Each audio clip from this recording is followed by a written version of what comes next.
I know we've only known each other for 4 weeks and 3 days, but to me, it seems like 9 weeks and 5 days.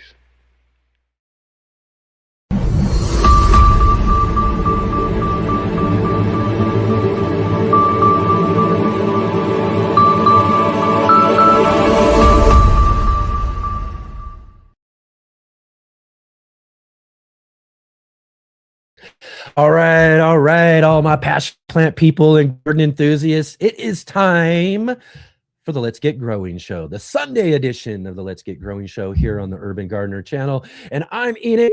I'm your host today. And we've got a really, really great show and a co-host coming up here in just a few minutes as well, too. But today's show is, yes, that's right. It is the third Sunday of the month. And the third Sunday of the month here on Let's Get Growing show is our monthly gardening book club. That's right. As I mentioned, we got our co-host Mark Boucher Colbert, Mr. NBC, with us here. Just a few minutes on the In the Garden segment, and then we'll continue on to our book club because today we got a great guest. We've got Willi Galloway joining us. Willi Galloway is the author of Veggies for Breakfast, and that's our book this month. We're talking Veggies for Breakfast, 100 delicious plant recipes for your breakfast. This is a really awesome book. Really excited to talk to Willi here just a little bit later on the show here. We got our copy with us right now, all set to go. So we'll get to that here coming up in just a little bit here on the show. But at the top of the show, I also want to remind you, we are doing our new segment here at the top of the show called Roll Call. That's right, Roll Call. That's our opportunity for us to say hello to all of you who are joining with us here live on the show. So definitely, if you can, drop into our chat there real quick. Let us know you're here. Let us know where you're growing from, what you've got growing on in your garden. We want to hear all about that. And we'll give you a shout out here in just a few minutes for our new roll call segment coming up. And if you can too, here at the top of the show, let's go ahead and click the like button, hit the thumbs up, as well as bell notification and subscribe for future videos and live streams coming here on our Urban Gardener channel. Share with all of your garden friends and let all of your garden friends know that we're here every weekend for your 3-day gardening talk weekend here on the Let's Get Growing show. And of course, we're here like usual every Saturday and Sunday at 11 a.m. Pacific time, 2 p.m. Eastern. And now we have our Monday evening show. Yes, our new show, The Green Room, on Monday evenings at 5 p.m. Pacific and 8 p.m. Eastern.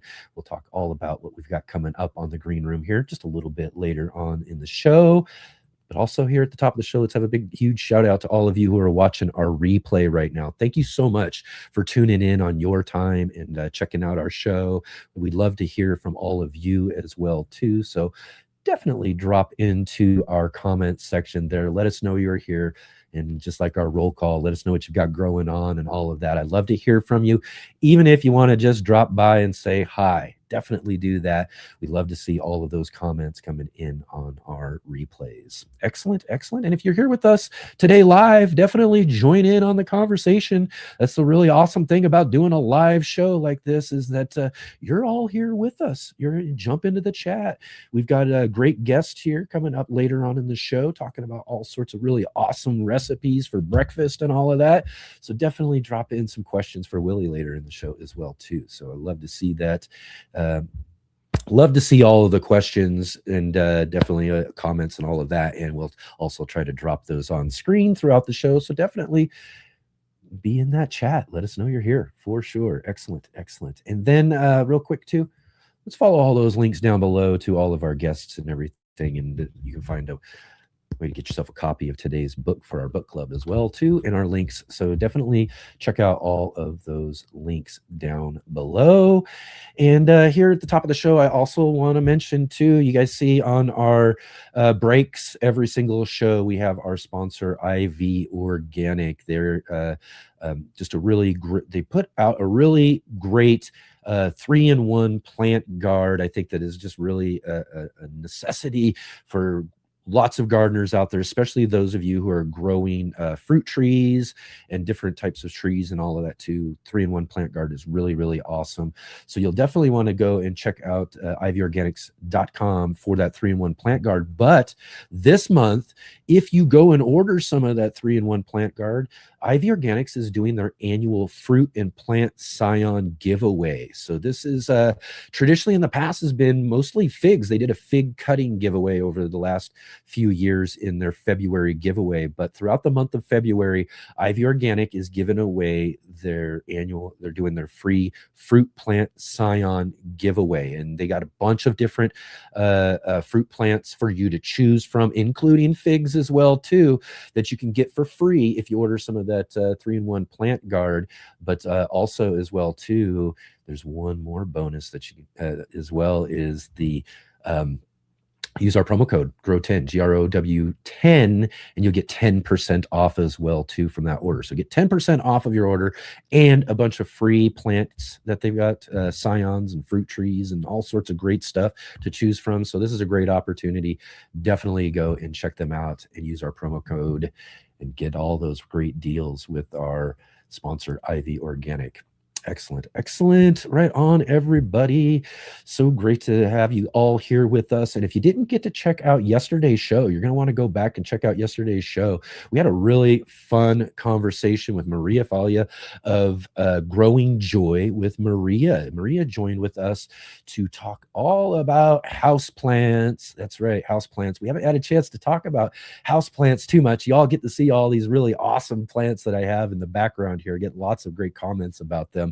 But we dug into a few stories and different great plant information and things that you should know about growing houseplants on yesterday's show. So definitely go back and check out that conversation yesterday with Maria. Really awesome. And lots and lots to learn as we learn from all of our guests here on the Let's Get Growing show. So much great information that they share with us there.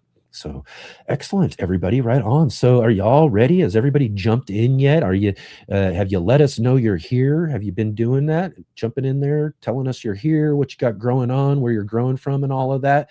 Because now it's time for roll call. My name is Kevin. Yeah. That is my name. Yeah. They call me Kevin. Yeah. Because that's my name. Roll call.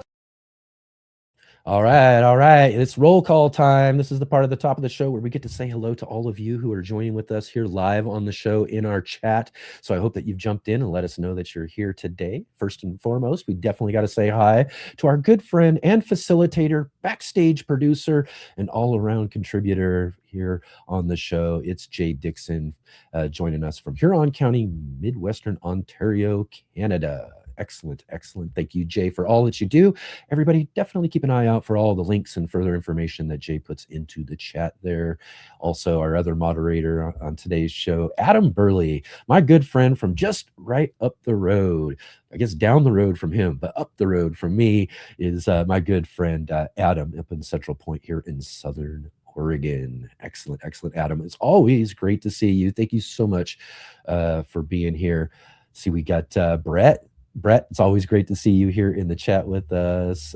Great to have you here with us today. Muddy Puddles Farm joining us from over in the UK.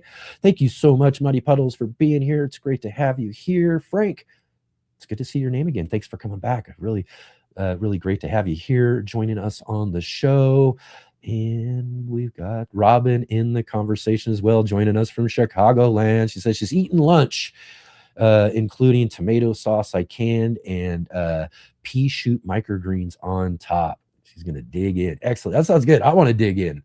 Awesome. Great comment there, especially with the show we've got going on today for sure. And Cats, excellent. Good to see you here joining us from Zone 5A, 8,000 foot altitude in the Colorado Rockies. That's way up there. Thanks for being here with us today. Great to have you here. See David in the conversation too. Awesome, David. Our good friend Bowtie, Triple G, greetings from Destin, Florida. Thank you so much. Thank you. And we've got My Beautiful Edible Garden joining us from Northeast England. Awesome. Excellent. Love our international audience around here. You guys are all so awesome and wonderful for showing up here and hanging out with us. And let's see. Oh, let's mention this too, Frank. Good idea. Let's click that thumbs up. I love it when you guys are mentioning and reminding folks. Let's click that thumbs up for sure. And Shawnee Groves is with us. Lovely day. I just made myself a cumin orange chicken with fermented hot sauce, cheese, fermented carrots, and ginger with garlic and cilantro and corn tortilla because I want to breathe again.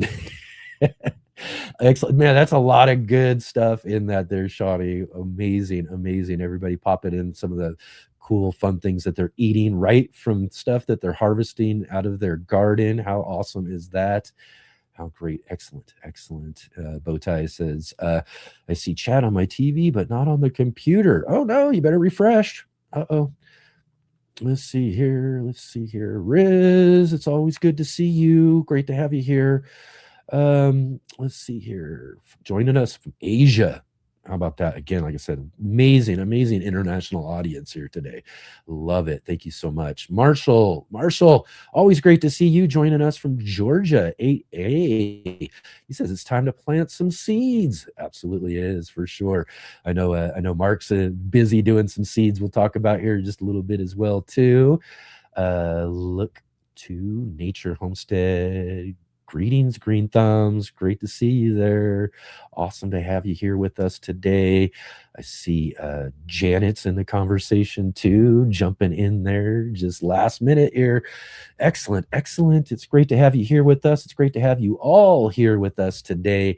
Again, so awesome to have a great show for you all with a really awesome guest. We've got our co-host coming up here in just a minute.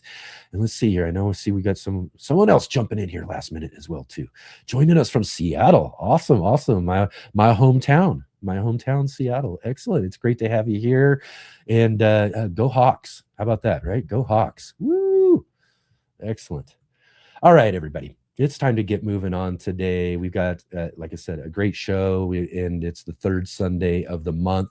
And the third Sunday of the month is our monthly gardening book club, as we all know. But we also get one other really, really cool feature on the third Sunday of the month. And on the third Sunday of the month, we also get to hang out live with our good friend and co-host, Mr. Mark Lachey Colbert, Mr. NBC, joining us right now for In the Garden.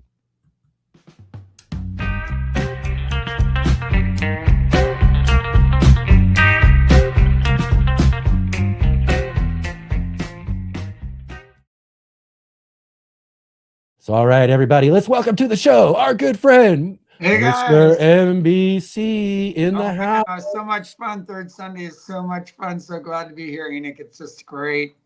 Yeah, it's always great to have you here with us and to dig into these just amazing books that we get to review each and every month on this book club. I mean, we're well into this whole book club thing and everything, but it's still probably one of the most fun features of what we're doing here on the show. The thing is, we never seem to have a miss. I mean, everyone is just like incredible, including today. So it's like so great. Yeah, absolutely. So yeah, we've got Willi Galloway joining with us here just a little bit on the show. We've got our Veggies for Breakfast book here that we're talking about, but we're in the garden right now, Mark. We are in the garden. How is it going? In the house. The garden, as I always say, the garden is mostly up here. Oh, so yeah. You can, of course, your place is where you're sitting indoors is actually a physical garden. Just physical indoor garden, right? I got a. I see a plant leaf. I was gonna say I saw a leaf there on the side. Yeah. I got a plant companion, so that's good. You got a monster. Yeah. And I got I got the brook right downstairs too. So that's my little space where I go to just bathe, be with the plants. It's just a great way to start the day. Yeah, you got a cool little grow room down there and everything too. So that's a great. I've been there. It's a fun little escape room, if you will. Right? It really is. It's like, people talk about the man cave and all this kind of stuff. Yeah. Mine is this like, it's probably like 10 feet long by about 6 feet wide. It's just a little section of a bigger room that I put a wall in years and years ago. But to me, and it's chock full of stuff. It's not well organized, all kind of thing. There's all kinds of plants, but it gives me so much joy. I got the bright lights down there, the nice white LEDs, and just so many plants growing. It's just a great place. I go down there just for a couple of minutes in the morning before I leave for school, where I teach gardening. But it starts my day with the right kind of energy. Let me just put it that way. Yeah, yeah. It's again, I love getting started, coming out, checking the plants, doing everything. It's like we're talking today. It's like breakfast, right? It's a Oh great way man, to start your day, right? yeah. I just jumped down there this morning. We were chatting with Willie just prior to this program, and I was like, I was making a recipe even like an hour ago from the cookbook because I had Thai basil and Hmm. I had cilantro that I was just growing down there for winter herbs and stuff. That's the other nice thing about the grow room. You can just keep stuff going all winter long. And I was like, okay, definitely. I had some feta cheese. I'm like, I'm making the herb feta cheese right now with these herbs. Yeah. Let's go. Let's do this. Yeah, yeah. I saw your reel you put out earlier for it. It looked great. Yeah. I'm Oh like, man, I had it on a cracker with some microgreens. It was like just killing it. I'm like, this is living large right now. yeah, Living yeah. large. Like, yeah, like I said, this one's definitely right up your alley. I've been to visit you many times, and every time, it's like right in the morning, man. You'll find Mark right in there making something, conjuring something together. I loved I it. mean, you are our house foodie for sure when it comes down to it. I Well, love it. I love it. living in Portland, I feel like I'm a Absolutely. tiny little person compared to the giants, the foodie giants that are here. But it's not about comparison. It's just about love, just about loving stuff, and Yeah. loving great food, and then loving the transformations, the creativity, the culture that comes with the cuisine, which is so great. I'm so glad to be talking about a cookbook today because it's such a and that, part of the reason why I work at the Noble Rot, the rooftop garden, and what I love about that is I give the chefs the prime material, the best that I can grow and the best stuff, Mhm. and then they take it and they transform it further. They have additional Yes. levels of creativity that they apply to it. So I feel like I'm a paint maker. I'm making the paints. I'm getting the pigments as best as I can. Then I give it to the artist, and they go and paint a picture with it. Yeah. Oh, and they do a fantastic job. I've been up there as well too, and they've shown me some of the things that they put together with the stuff that you grow up there and everything. So, I mean, it's really fantastic.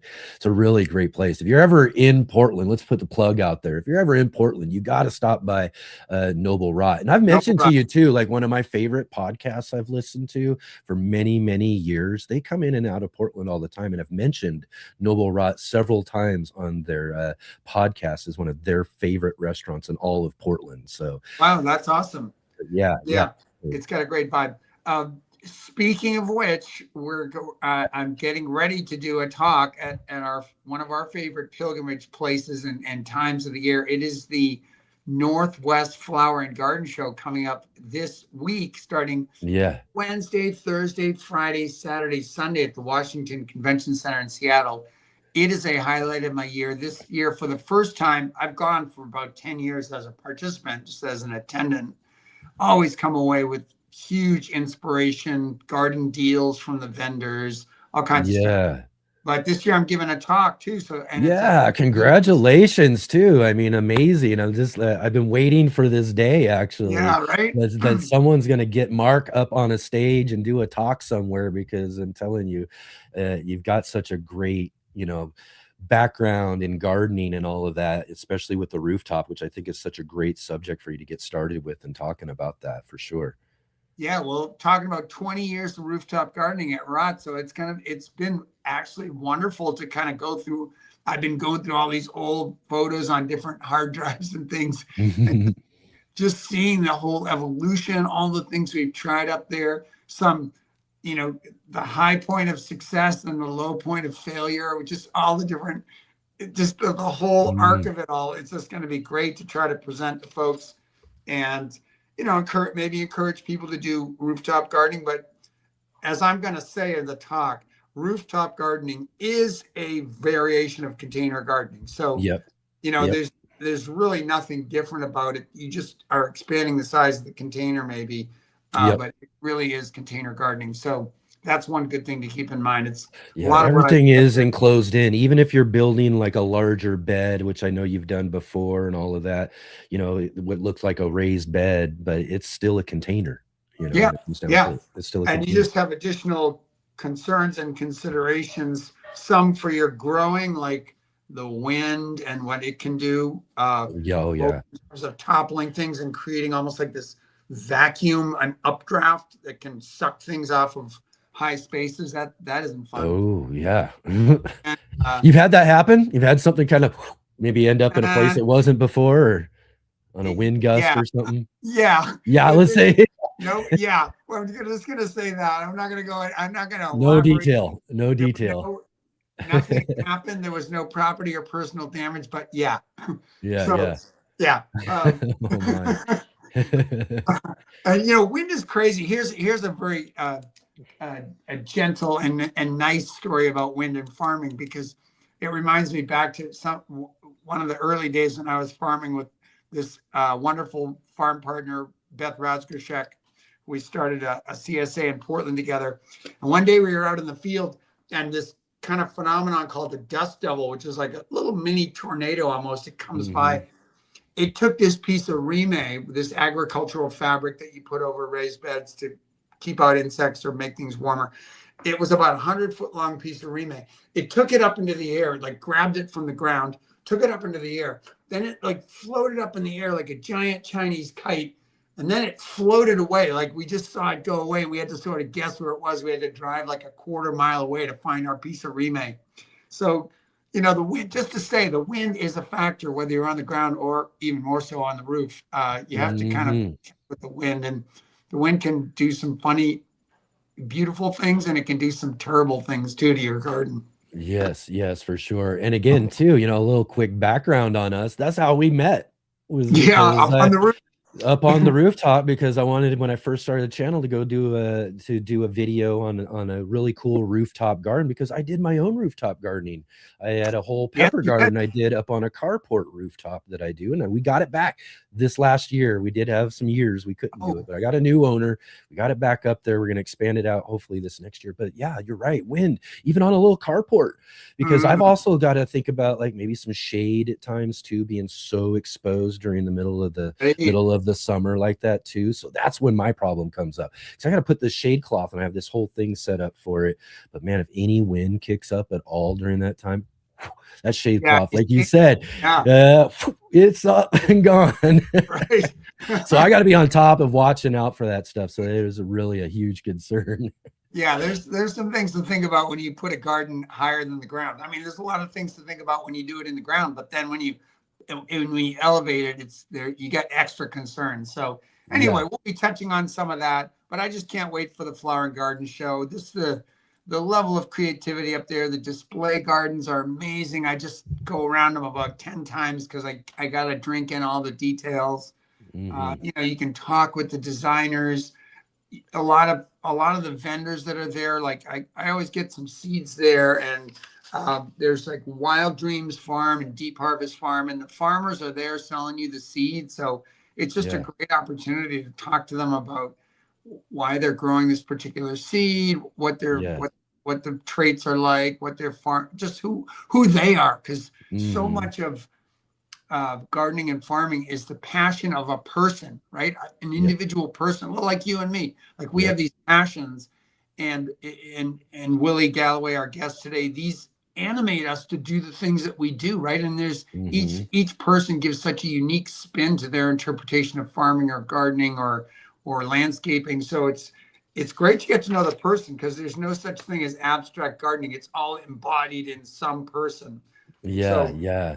No, it's a really great, fun show. If anybody wants to check out and see how much fun Mark has at the Seattle Flower and Garden Show, and I'm sure Jay might be able to find a link for everybody in the chat there. But Mark did a top 10 for us a couple years back, and we did some video clips of Mark while going around showing us all of his favorite things at the Seattle Flower and Garden Show. And maybe we'll get to see some stuff this next week. We'll maybe get Mark on there and all that sort of stuff. We're Saturday gonna during your show, I'm your guy. I'll roam, I'll rove, I'll be reporter at large on the scene. So Yeah, we'll like we did last year. And I was going to say last year's show, we did another really cool one last year. In fact, it was really fun though, too. Another thing that's really fun about the Seattle Flower and Garden show is getting, like you were talking about, getting to meet other folks and all of that too. But you got to run into one of our book club guests back then too, right? Yeah. Kim, well, this is interesting because we had our next book coming up. So this was in February. We had named what our March book was. It was Climate Change Resilient Garden, right, by Kim Stoddard.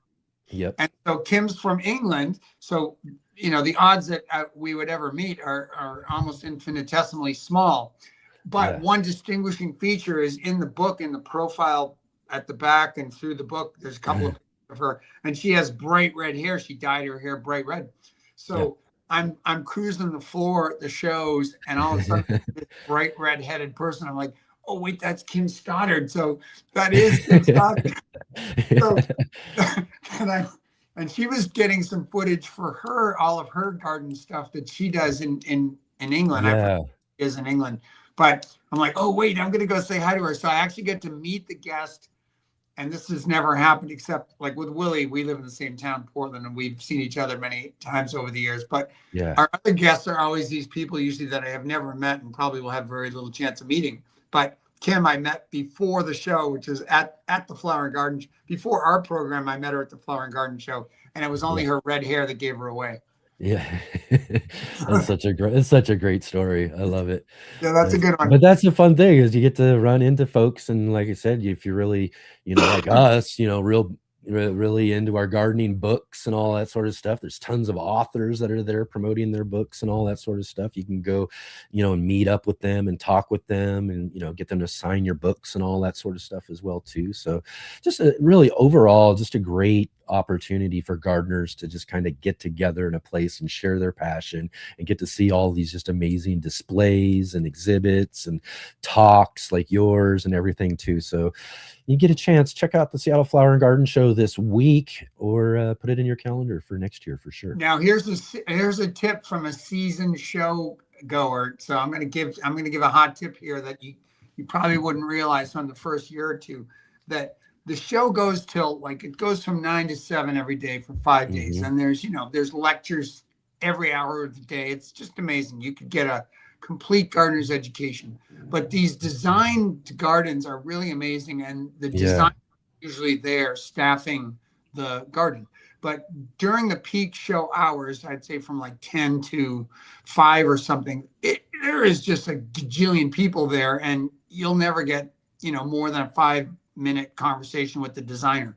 But between, I would say the hours of 6 to 7, I'm not doing that because of the 6-7 thing. That was just 6 to 7, between 6 and 7. The show designers are often just kind of standing around. There's not much foot traffic. They might be just shuffling around, biding their time.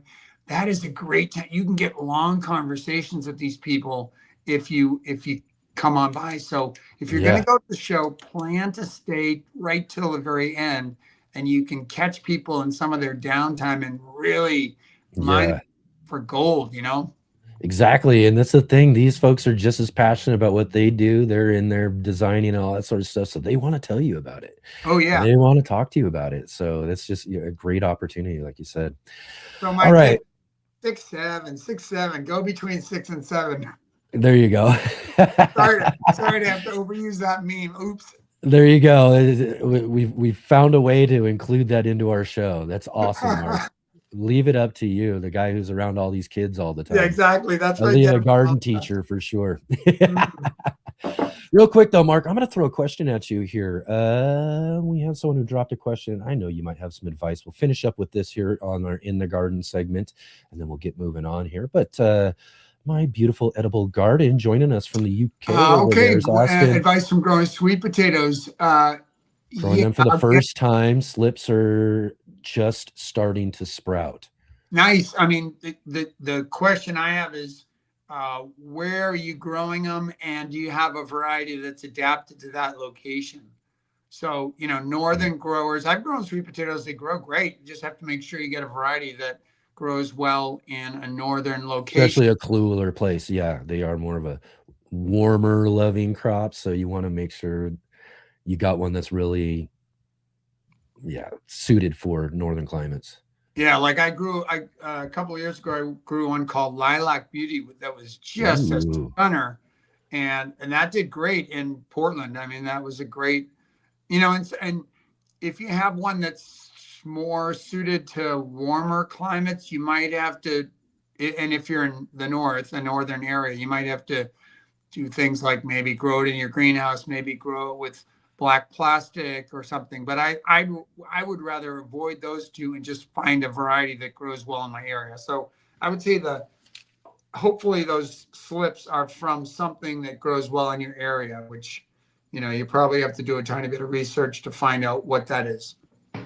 Yeah. So now with slips, Mark, are you someone who's going to take your sweet potato and put it in water or soil to produce slips? And then my question after that is, then once the slips are ready to pull off of your potato, do you then go to water or directly putting them into your garden space or wherever you're going to grow them? Yeah, good question. I will often just put a potato in water. You can literally do like the 3 toothpick method there and just make sure some part of it's above the water. And then it's going to start to just generate these shoots like crazy, at which point you can just gently wiggle them and break them off from the mother plant when they have, a couple of stalks and a couple of leaves each. That's what a slip is. Stick that again in water. It may already have roots on it. Mm-hmm. Doesn't just stick it in water. It'll soon send out roots. And then I will often pot those up into small 4-inch pots just to get them going. And then when the season is a little further along and the soil temperatures are warmer, then I'm going to plant those out. So usually I'm going to a couple of steps. I have not done any sweet potatoes yet this year. And I'm still deciding whether I'm going to do them this year. So yeah, but I don't think it's not too late, because any of them are going to like warmer soil. They're not really a cool season crop. So you don't want to get them out there too early.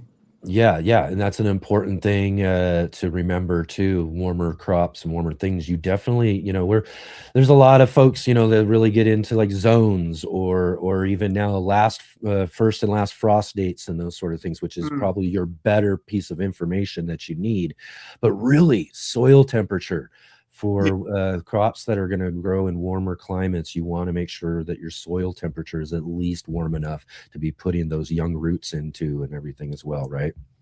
Yeah, this year, Portland's had a crazy warm winter. I mean, we've almost been almost completely frost-free. Down here too, yeah. We almost didn't have a last frost date. It came like in, maybe like way late in December or early January. We didn't get really a hard frost until then, which is absolutely nuts, because usually it's in November. And now again this spring, it's like it's warm. Things are warming up. I'm planting already, but I don't know, but it's still not going to be anywhere near you. And what I'm saying is you can't really use frost dates because they just tell you about the air conditions, and you're right, the soil temperatures are really where you need. So you need that sun beating down on the soil for a while, and the air warming up quite a bit to move the soil temperature needle. Yeah. Right on. Well, excellent. I hope that helps you out with your sweet potatoes. Get them started up. Enjoy them. Sweet potatoes are awesome. We learned a little about those just recently. We had Dr. Jeff on a couple Sundays ago and talked all about blue zones, and sweet potatoes came up as a big part of all of that as well too. So those are great crops to grow. Edible leaves and everything else as well too, you can do if you want to enjoy those. But yeah, sweet potatoes are awesome. They're in Willi Galloway's cookbook, so I'm sure we'll talk about them. Oh, absolutely. We got to touch on some sweet potatoes for sure. Yeah. Excellent, Mark. Right on. Another great in the garden segment today, but we got to get moving on today.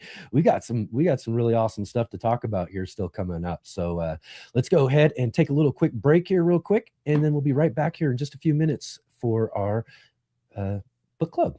Don't go away. That's right. That's right.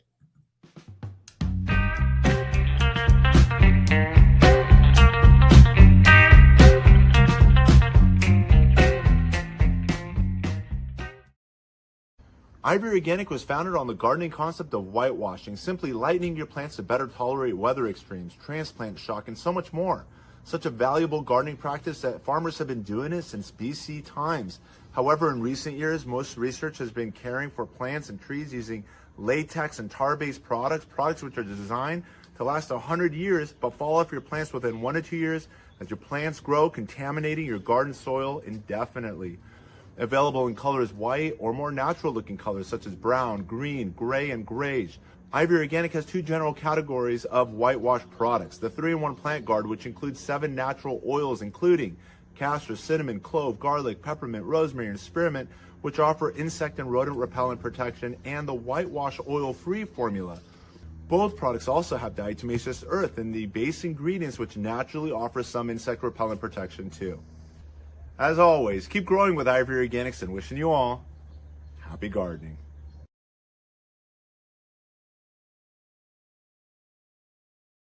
All right. Here we are back at it. It's time now for us to jump into this monthly gardening book club. What do you say, Mark? Oh, let's do it. Can't wait. All right.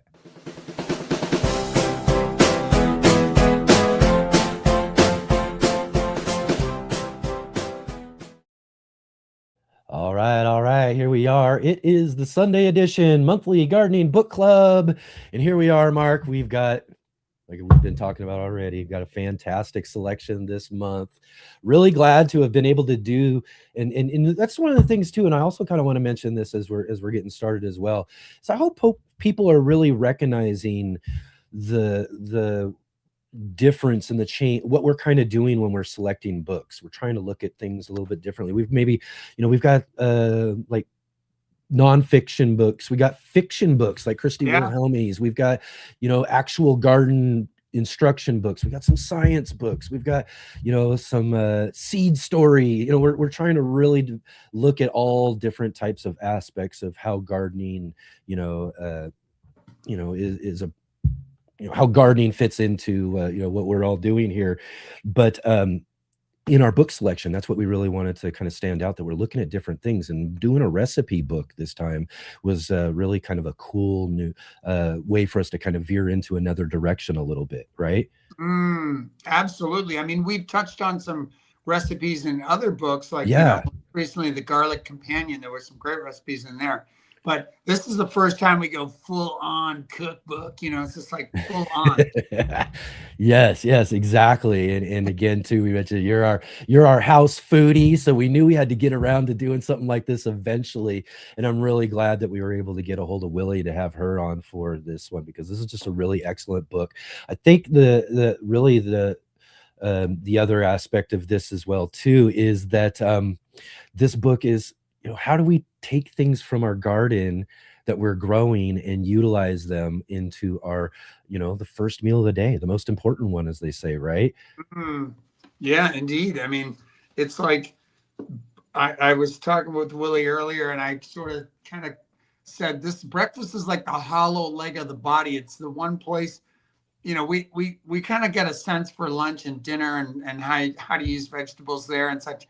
But breakfast is like this open cavity that we really don't do too much with, unless it's maybe a Saturday or Sunday. But this book is set up for the busy weekday person. It's like almost like Willi Galloway. It's like I feel you people. I know what's going on in your lives. I'm there too. Here's how you do it. Here's how you overcome those hurdles. Excellent. Well, without further ado, let's go ahead. And again, too, that's what the awesomest thing about doing this book club here live on the Let's Get Growing show is that we get to have the author with us live right here on the show to talk about these books. So let's go ahead and welcome to the show, Willi Galloway, author of Veggies for Breakfast. Let's get there. There we go. Excellent. Willi, great to have you here. Thanks for joining with us today. Yeah. Real pleasure. Thank you so much for having me. I'm excited to talk about veggies. Excellent. Right on. Yes, let's talk all about it. But first, let's go ahead and let you introduce yourself to everybody here on the show, as well as, maybe let us know just a little bit about your garden story. How did you get started growing? How did your garden adventure get started? Yeah, so I'm Willi Galloway. I am the author of Veggies for Breakfast and also Grow, Cook, Eat, A Food Lover's Guide to Vegetable Gardening. And I got started growing vegetables with my mom. I grew up in Cheyenne, Wyoming, which is at 6,500 feet. It can, frost there all the way through June and start again in September, has a really short growing season. And my mom had a huge backyard garden that was, she has a very green thumb. And so I grew up growing food with her. And, I loved picking English peas off the vine and strawberries. And we had raspberries. And I just really liked gardening. And when I was graduating from college with a degree in English, I wanted to work in publishing. And my mom was like, oh, well, you should apply for an internship at Organic Gardening Magazine. You like to garden, and that's what, you could kind of do both. And so I did, and I got the job.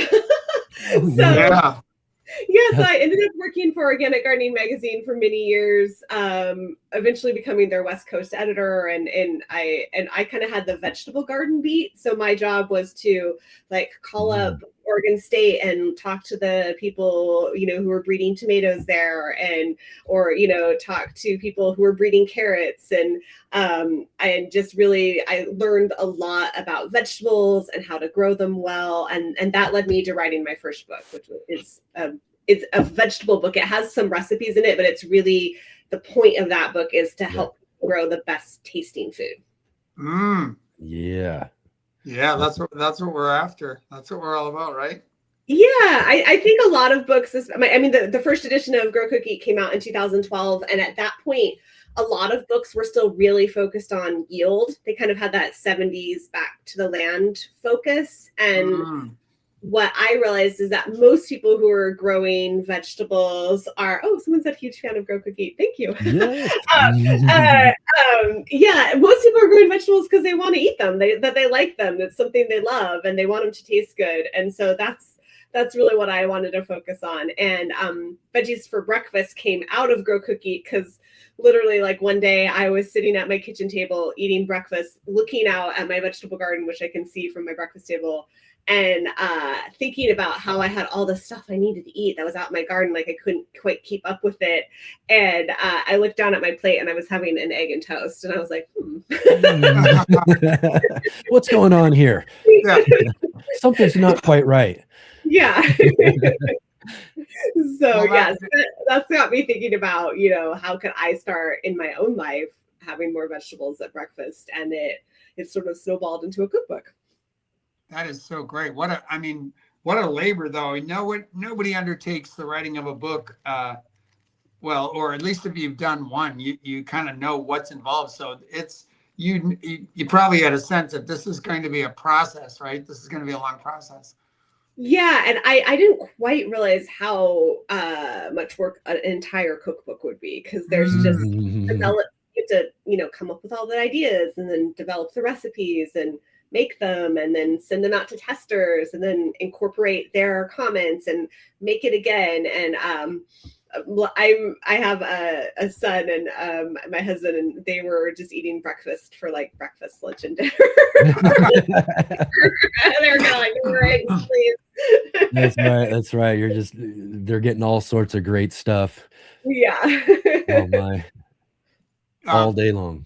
So let's talk about this connection between cooking and gardening. So I worked with kids at a Montessori school, and I'm always kind of using the two-hand approach of if you're a cook, you have to be a gardener. If you're a gardener, you have to be a cook. Agree or disagree with that statement, and tell us why. 100%. Yeah, actually, in Veggies for Breakfast, there's a pantry section that's here's the things that you should have in your pantry. And I included a garden section, stuff to have in your garden, because I think regardless of if you live in an apartment, obviously there's some people where, growing something could be challenging, but for a lot of people, growing a few herbs is totally within the realm of reason. And I think that, buying a clamshell of thyme at Trader Joe's costs the same as buying a 4-inch pot of thyme and planting it. Yeah. And so if you're nervous about, if you love fresh herbs and you like to cook, but you're not much of a gardener, it's not like a big loss if you accidentally kill the thyme, right? And Right. you're probably not going to kill it because it's very easy to grow. And then when a recipe calls for 2 teaspoons of thyme, you don't have this like plastic clamshell you have to try and recycle, and you don't have way more time than you need. So you can just go out and harvest a little bit at a time. I made vegetable soup last week, and I went out and got some rosemary from my garden. And so I think that herbs they make everything taste better, fresh herbs. I mean, you could put fresh herbs on a frozen pizza and it would taste better. And so I think that that's the number one thing people can start with because they'll use them.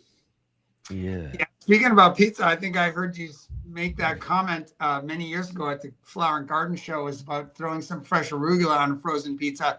And I remember that because it was interesting, because I think I remembered, oh, this is a practical person. I mean, I didn't know you that well at that point. I'm like, oh, this is a practical person. This is not somebody whose standards are so high that you can't even reach it, because this is like somebody who understands how actually people work, and which I think is one of the strengths of this book. It's like, you may have a frozen pizza, but you can still elevate it. You're not condemned for having a frozen pizza. Yeah. You don't buy frozen, or at least I do, occasionally. Every now and then, yeah, right. Well, it's just like this kind of food and cooking and even gardening, every one of these realms has so much snobbiness that's possible, right? I mean, you can get so full of yourself and such a big play. You think you're such a big player, and I'll never do this, I'll never do that. But for the most part, if we want to bring people along, we have to have a whole range of strategies. So I'd like you to talk a little bit about that in terms of vegetables for breakfast and what your thought process was. Yeah. So, I mean, when I sat down and thought about, okay, like, why am I not having more vegetables for breakfast? And it comes down to time. We get up in the morning, have to get kids off to school. My husband and I own a small business, and you just don't have a lot of time to sit there and chop vegetables. And that is the most time consuming thing about vegetables in any cuisine, breakfast, lunch, or dinner. And so what I came down to is really having some prep. And at the beginning of the book, it's called Breakfast Strategies for Busy People. And it just sort of lays out, here are some things you can do. You don't have to do all of them, but do one or two. And the main thing I like to do is I like to cook some vegetables ahead of time. So if that's roasting sweet potatoes, because sweet potatoes you can utilize in a lot of different ways, sweet or savory at breakfast, or making a big pan of roasted vegetables with whatever's seasonal. And then I like to make what I call a salad bar box, which is I'll just pre-chop some, I'll shave some carrots. And so right now I've been having a lot of like carrots, fennel, and radishes. But cucumbers, sugar snap peas, green onions, even just chopping some spinach, so it's ready to go. And if you're like, okay, I just made myself avocado toast, like, good for you. That is a vegetable for breakfast. I'd like to encourage you to think about basically putting a salad on top of that. So, a handful of arugula, and then you can get your salad bar box out of the fridge and toss in some carrots and some radishes and some fennel and just pile that on top of the avocado toast. Eat it with a fork until you can kind of get to a handheld situation, and then you can eat the toast. Yeah, so that's it comes down to the prep, and I like you even outline in the back, like, this is what you're going to do on a Sunday, and this is what you have to do for every other day, and you give a whole week's plan for how to do this. And I think 3 or 4 of the nights have nothing to prep, so you've already done it. If you do a couple hours on a Sunday, which could be full of, you could be listening to a podcast while you do it, you could be inviting a few friends over. You listen, watching Let's Get Growing. You could be doing Let's Get Growing. You could be doing that on in the background. That's brilliant, right? Enoch, you just hit on something. You could be doing your breakfast veggie prep while you're listening to Let's Get Growing on Sunday. That's amazing. That's right. Absolutely. Yeah, no, I actually like to listen to an audiobook while I do it. I was like, how can I make this not feel like a chore and like something I'm actually excited to do? Mhm. The other thing I like to do, if you're gonna kind of follow all the steps, another thing too you can do is just make some salad dressing ahead of time so it's ready to go in the fridge. Yeah. You can also, of course, buy salad dressing. No shame there. Yeah. Right. I have one from Trader Joe's. I really like it. It's in my fridge right now. Um, but yeah, just basically the idea is have some veggies that are ready to go so that then, in the morning, you can use them. And then Mark and I were having a conversation earlier this week, and I was chatting with him, and he was like, "Oh, I love leftovers," and that's another great strategy. Is if you have asparagus season is coming up. When asparagus is in season, we eat it like every day. I love it. And so you can have leftover asparagus, and there's some recipes in the book for savory oatmeal. So I know most people eat oatmeal with, butter and brown sugar, which is a really also delicious way to have oatmeal. But steel cut oats especially have a great nutty sort of flavor that lends itself to a savory preparation. So there's a cacio e pepe, which has pecorino cheese or Parmesan cheese and pepper. There's a smoky tomato, and there's a garlic and miso and ginger savory oats. And you can make those ahead of time, pull it out of the fridge. The secret to reheating steel cut oats, I don't know if anyone's ever made it beforehand and you like put it into the microwave and put some water in it, and then you just have basically like this iceberg of cold oatmeal and hot water. You're just like, so like one of the things that I was developing the book was like, how can we like reheat oatmeal and have a good texture? And the secret is to add really hot water, either from the kettle or from the tap, until you get it kind of to that consistency you like. And then you can do that on the stove, or you can pop it in the microwave for a minute and then add a little bit more hot water if you need. And that'll get you back to a delicious, creamy oatmeal that doesn't feel like just like chunks of oatmeal and water. Yeah. So one of the challenges of reading a cookbook can seem it's both easy and hard, right? So it's like, oh, this month's a cookbook. This is going to be a breeze because you can kind of really breeze through it fast on the one hand. But then to read it, you must actually cook some recipes, I think, to be authentic. So, I was trying that and did a bunch of them. I really liked I did a carrot cake overnight oats with the pepita crunch, and that was great. I mean, I just literally mixed everything, put it in a big mason jar, let it sit in the fridge overnight. Boom, it's ready the next morning. Those are genius recipes. Yeah. I love that one. And I also, another oatmeal recipe that I like a lot is the Morning Glory oatmeal recipe. So it has zucchini, carrot, and apple in it, or like an orange sugar on top, which is optional if you're not, wanting to have refined sugar, but it is really good if you if you add it on top. But yeah, that one's really nice. Also easy to reheat. So the book has toasts, it has bowls, it has egg bakes, it has kind of handhelds, so sandwiches and burritos and wraps. And then also there's a sweet section, because I know, some people just savory isn't their jam in the morning. They want something sweeter. And so I wanted to have throw those people a bone too. I'm more of a savory breakfast person myself, but so there are some sweeter recipes too. Well, and jump in. I know you want to do a quote at some point. Do you want to do that now, or should I go with another question? Well, I was going to, but I think we've covered most everything I was going to read in that there. I was just going to, again, it's kind of, we're talking about a recipe book here too, as Mark was saying. So there's a lot of the practical work in reading this book is making recipes and doing that. But, you did talk about, being a vegetable. Well, I'll just read it. Let's just read it. I do a reading anyways, even though we already talked about it, we'll just get into it. Growing, cooking, and eating vegetables happily take up a large part of my life. Being a vegetable gardener naturally translates into being a vegetable lover. But a few years ago, I found that the morning crunch time of getting ready for my day did not lend itself to preparing vegetables for breakfast. Even though I had a garden full of vegetables right outside my kitchen door, more and more I found myself making the exact same thing every morning: toast and an egg. I ate this meal semi-rigorously, not because it's my favorite thing to eat when I wake up or because it made me feel amazing. No, this was my go-to breakfast because it was easy.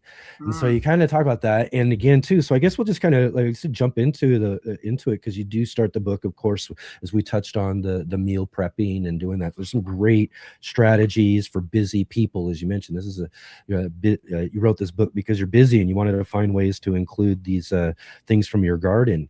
But you did start the whole book, right?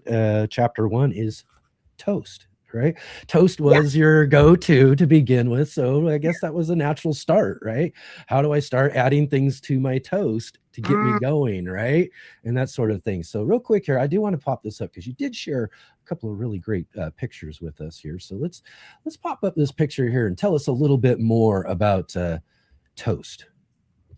Oh, sure. Well, I mean, so toast is kind of like a giant crouton, right? So there's a basic garlic toast recipe, and you toast your bread, you take a raw garlic clove and you rub it on top of the bread. You can, put butter or olive oil on it, and then you have basically a big crouton that you can top with whatever you want.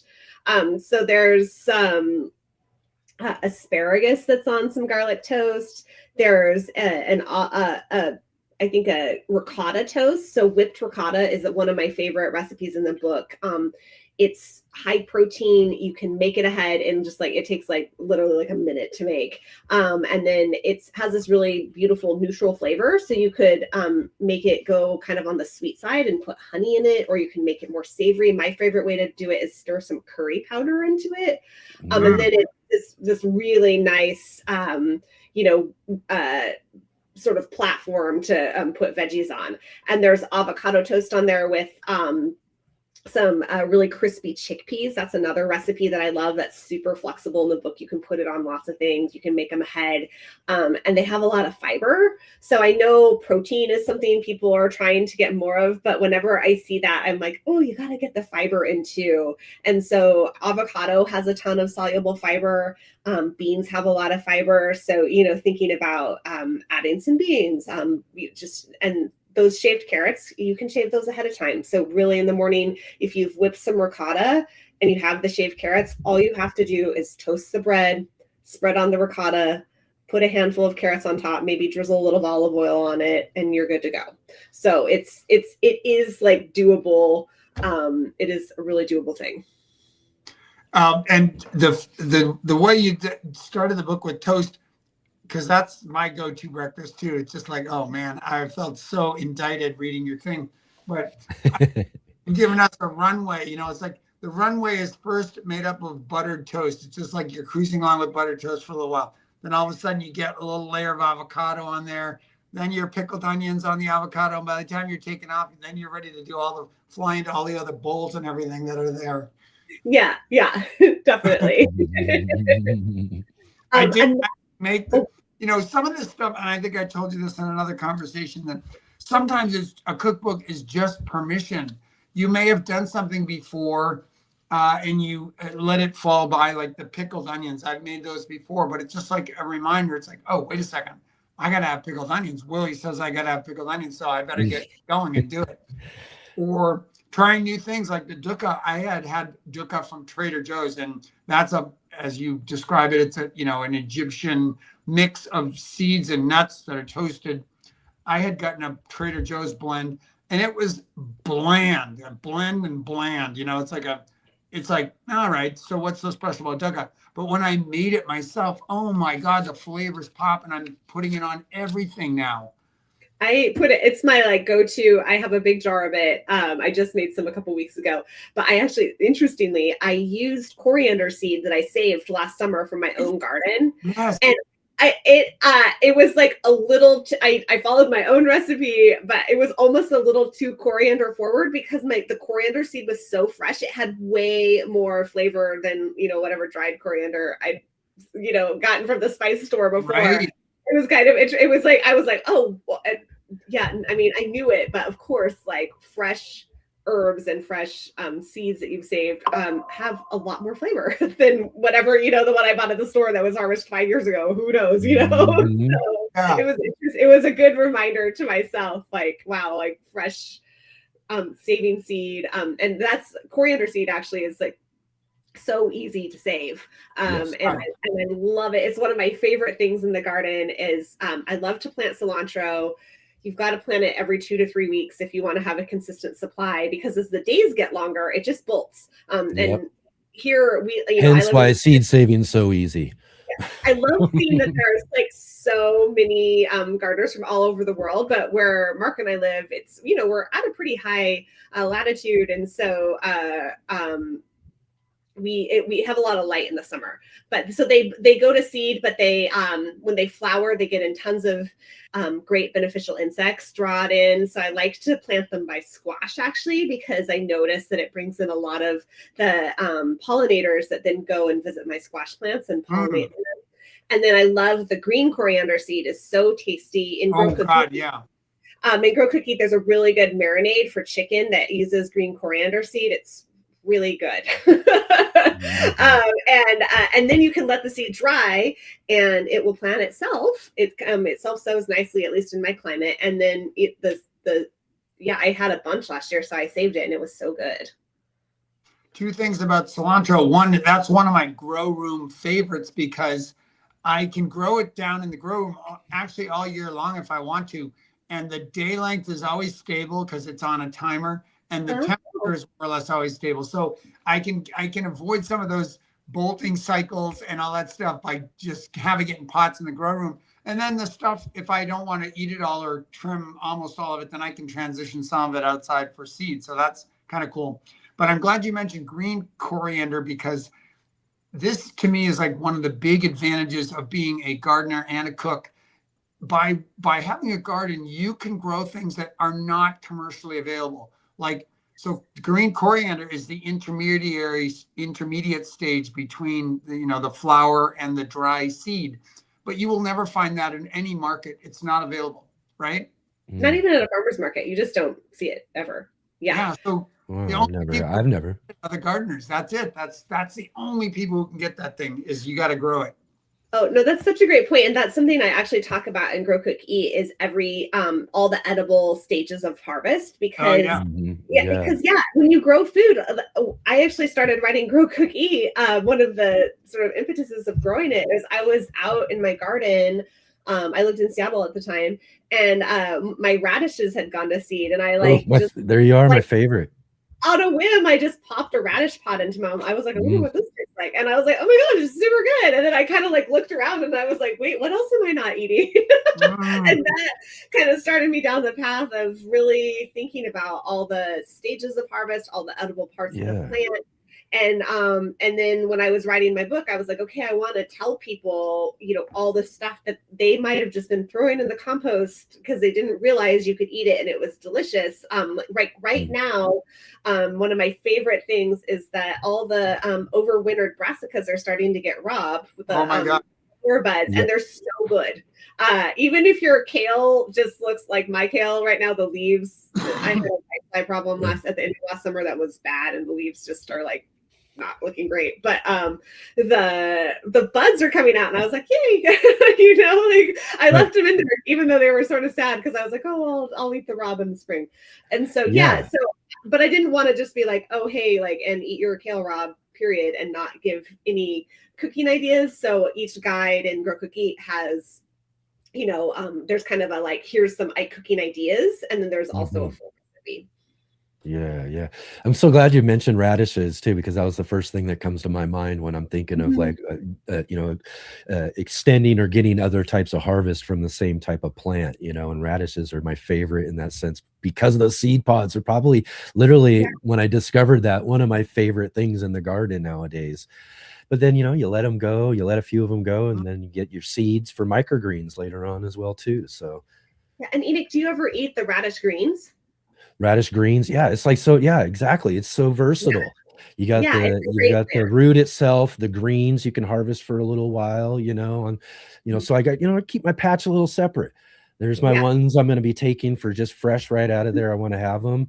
And then there's the ones for greens, and then those ones will eventually become my seed ones, and then we get seed pods for a while, and then when I'm done with the seed pods, we let a few of them go to get seed for microgreens later on. But it's literally like one of the most versatile things Yeah, in the garden. totally. It's amazing. A radish, And the right? flowers. The flowers are so pretty, and they are like a slightly flowers. spicy. And they're just like a nice. Mhm. I love edible flowers because I'm like, I feel like if you just make Yes. something, See, there you go. You threw in something I wasn't even thinking about, though, was the yeah, edible flower part of it too. yes, it All looks with, all with that little bit of radish flavor to it, right? yeah, it does. Yeah, Yes. Right. It's so great. Yeah, and sometimes like the flowers, I love this with arugula too. Again, like where are you going to find arugula flowers? Well, how about some overwintered arugula? But yeah, it's a transformation because you eat the flower. One, the flower is super pretty, you know, 4 lobes, beautiful, like creamy white with these slightly brown veins. It's just exquisite to look at. But then you eat it, it's like you get the bite of arugula, but then when you hit the nectaries of the flower, you get this little sweet pulse that you wouldn't get from a leaf. Yeah. And oh my God. And the same thing will be true of the radish flower. It's like, this is something totally different. It's familiar, but it's totally different. Yeah. And I'm seeing all these comments come through, and I think we're gonna have to start like a radish appreciation society. Exactly, right? They Yeah. are more than you think. And I agree with the arugula too. We're looking at these little semi-spicy flavors and things that, you know, that give those hints, which is really cool. Like I said, you get those hints with all these other parts of the plant as well too, that just come in a different way. So that's what makes them so awesome and to be able to use in different functions, right?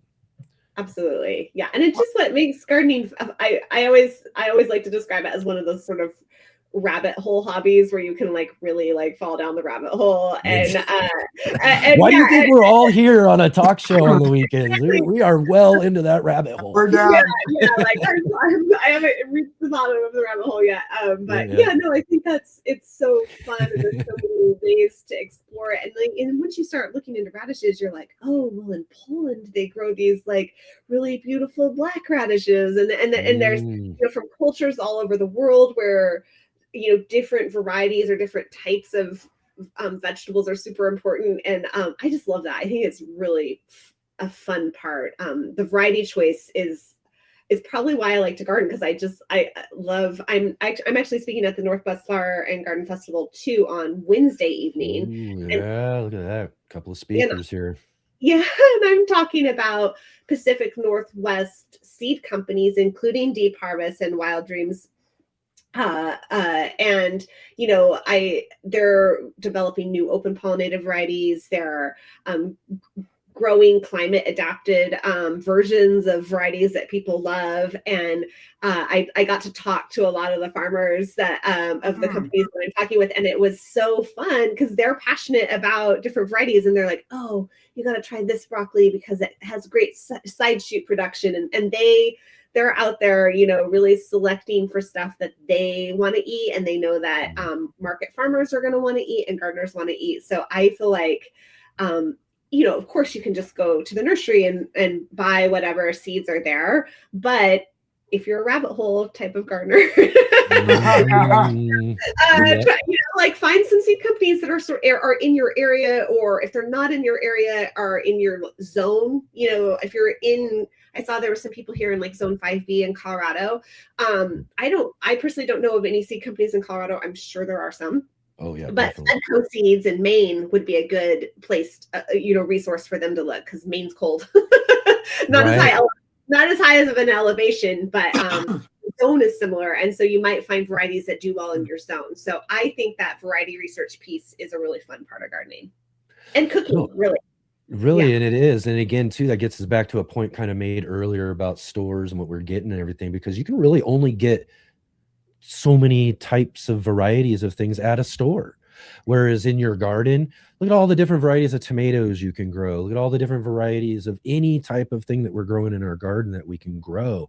Again, whether we're growing for a specific climate or you know, we're just growing for flavor, you know, having a different type of flavor, you know, that sort of thing. So again, that's another aspect of what we're doing in food and cooking and all that, from the stuff that we're getting out of our garden, is the variety.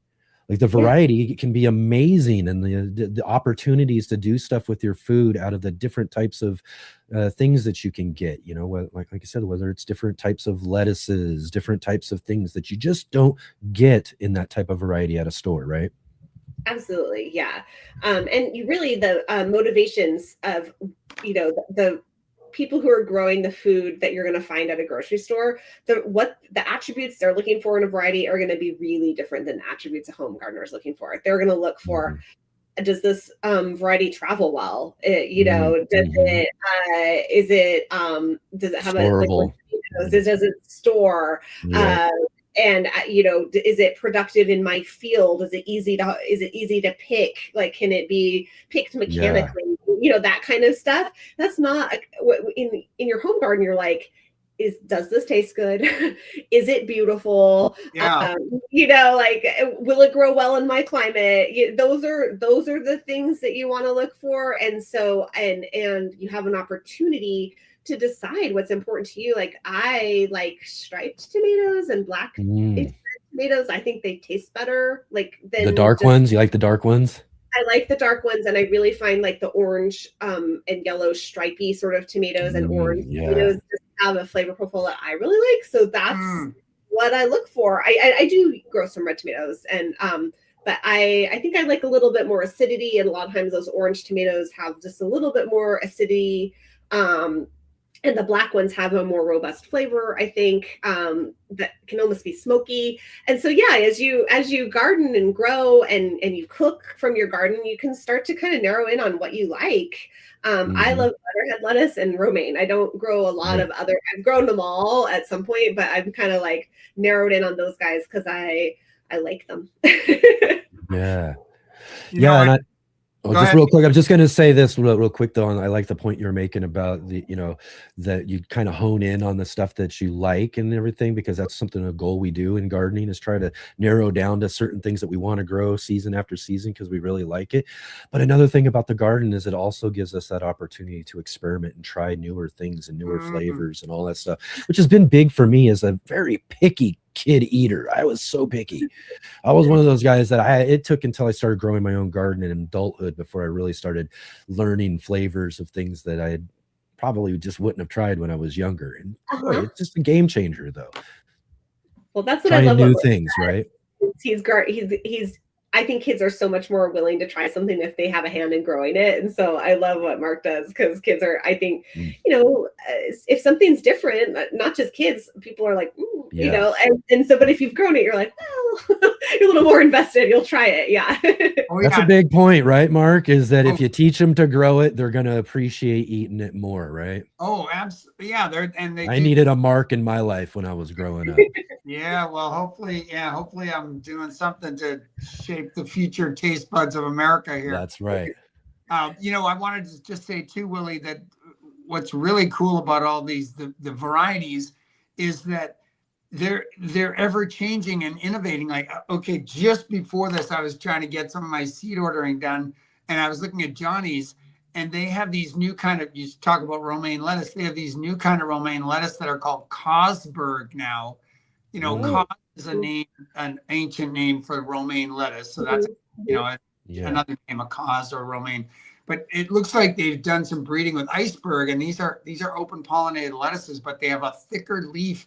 They grow in a romaine form, but they have a thicker leaf. And I'm like, holy cow, there's a new lettuce, Cosberg. Oh, yeah, I know. I like, and if you really like crunch, that, which is important in a salad. Yeah, 100%. And I always talk, so my neighbor he grows the best tomato starts ever. I actually don't start seeds because I don't like it. I've done it a bunch and I don't like it. I wish I did. It's like my great shame as a gardener is I don't really like it. I'll start them outside in my little like cold frame, but inside I just I don't know. But anyways, my neighbor, he starts amazing tomatoes, and I'm getting some tomato seeds from Uprising Seeds, which is based up in Washington State, because they partnered with this Italian seed company, and they're getting all these storage tomatoes. So they're tomatoes that you hang, and they'll last for months in the winter and ripen, but have good flavor. But so they have kind of that like grocery store profile where they're like thicker walled and like not as juicy,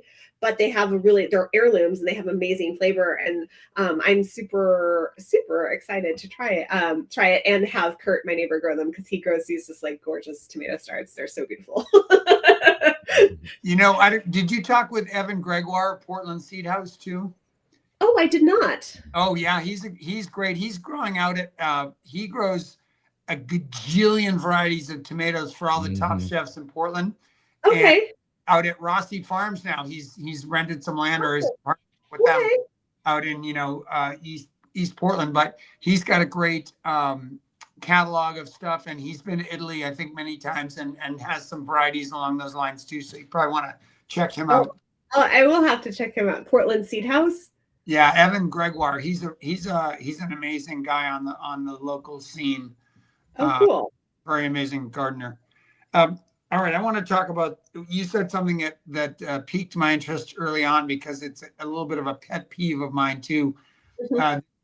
Association of gardening with yield, and where I hear a lot is in the donation world and in the food bank world. Like we grew. Last year we grew 50,000 tons of produce, and I'm in my mind, I'm always like, yeah, well, most of that was water, so it's not that. Our last guest was Sam Kaufman, and his book, Survival Gardening. We were digging into this idea of like, pardon me, you couldn't survive on cucumbers. So don't put all your eggs in the cucumber basket because it's mostly water you're growing. You got to make sure you're getting the balance of fats, minerals, proteins, and various plants are going to deliver that and look for nutrition. But you can either take it from the idea of taste or nutrition, but what is gardening for those characteristics and not just for yield? How do you garden in that way? Tell us about that. Well, taste and nutrition are actually intrinsically linked. So a lot of, if you're looking at like anthocyanins, right, the sort of blue and purple compounds, they're linked with a lot of health benefits. They're also linked with flavor, right? And so typically if you have vegetables that are like deeply colored and healthy, they have more nutrition and they taste better, which makes sense, right? Like as they evolved, like people would be more willing to eat something if it tasted good and then if it also made them feel good. And so I think that growing your own food and eating it soon after harvest, you're going to have better nutrition. And in a garden, and I think that's interesting what you said, don't just grow cucumbers. I'm getting really interested in dried beans. And I'm going to grow a lot this year because I got squash. Oh yeah. It's horrible for them. Squash bugs. They're awful. We didn't used to have them. I had them when I lived on the East Coast, and I moved here, and like for 2 decades, I was like, "Yay, we don't have them!" And then I decimated my squash last year. Like we were on vacation, and I came back, and my squash were dead. I mean, it was like they were like gorgeous when I left, and dead. You got to head those off real quick as soon as you notice them, man. They are a battle for sure. And I actually talked with some farmers at the farmers market, and they said watering with neem so that the neem gets up into the vascular system of the plant can help. But yeah, it's a lot of, and then growing under cover, which I can't do. I grow in I basically have a container garden because I grow in troughs. And so I got to grow them up a trellis. Anyways, I'm going to not grow any squash this year, which is like very sad for me, but I'm going to try and break the life cycle. I tried that. I tried it. I'm going to tell you, I tried that. It doesn't work. It didn't work. I don't know. I don't know how they come in or what they come from or something, but I know, again, too, one of the biggest lessons we learned from our good friend Gardner Scott, who comes on all the time. He's like, you got to break the cycle, right? You got to break their life cycle and that sort of thing. But I tried literally almost 2 seasons without any squash at all growing in the garden, and 3rd season in, boom, there they were right there again. They laid eggs. I just don't know where. I mean, do they get to my neighbors and then they're just jumping around the neighborhood or something like that, where I can't control them in my own space, right? Yeah, they're just around. So one thing, Howard Flowers is a farmer that I really respect. She sells at my farmer's market. It's this great woman-owned farm, and they were using, like the creme brulee torch that you like make. Yeah. They were like torching the nymphs and the eggs with that, and I was like, like we got a creme brulee If you torch. can get close enough without burning the tissue of the plant, right? Yeah. That would be great. Oh, I'd love that. I like really. So if I do grow squash this year, I'm really gonna look forward to. Here's one that works. Like pulling them off and dropping them into soapy water, and I was like, "Take that, jerks!" You know. Here's the thing: go find or order something, one of those nice little cheap, small little vacuums. Those little cool little mini vacuums. And just get up there and just suck them up. Go out there every morning, suck, because there's going to be more every morning. Yeah. You got to head them off very early, because here's the main goal. It's going to be almost impossible to really get rid of them all completely. Yeah. But what you want to do is you want that plant to grow to enough of a size where it can kind of grow past the pressure. Yeah. Yeah. You know what I mean? So because they'll stay right at the top for the most part, right at the where the plant is planted, and they'll start attacking those first leaves, and they'll work their way out onto the plant, right? But if your plant is growing beyond that and keep going, then they're only taking out that center, and then usually with some squash or whatever, and we get some good vines, and we can allow them to tap a little bit out in places, then they're getting nutrients and things from other places than just the planting spot, right? So that's how I kind of keep my squash alive, especially like my pumpkins and stuff that I grow, all of that too. I did want to mention something too, kind of on the subject, as you were talking about the things that we're including in our food. One of the things that we learned, I just had such a fantastic conversation about blue zones with our friend Dr. Jeff recently. But one of the things they were talking about a great way to get all of this, the amino acids and things that you need, the three sisters.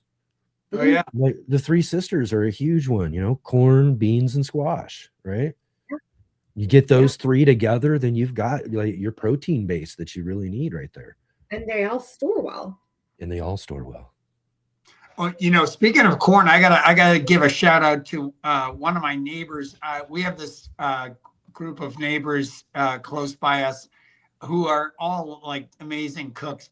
One of them wrote a cookbook, Ellen Goldsmith. She's amazing. But our other friend, Jennifer Siebold, we had a little brunch yesterday.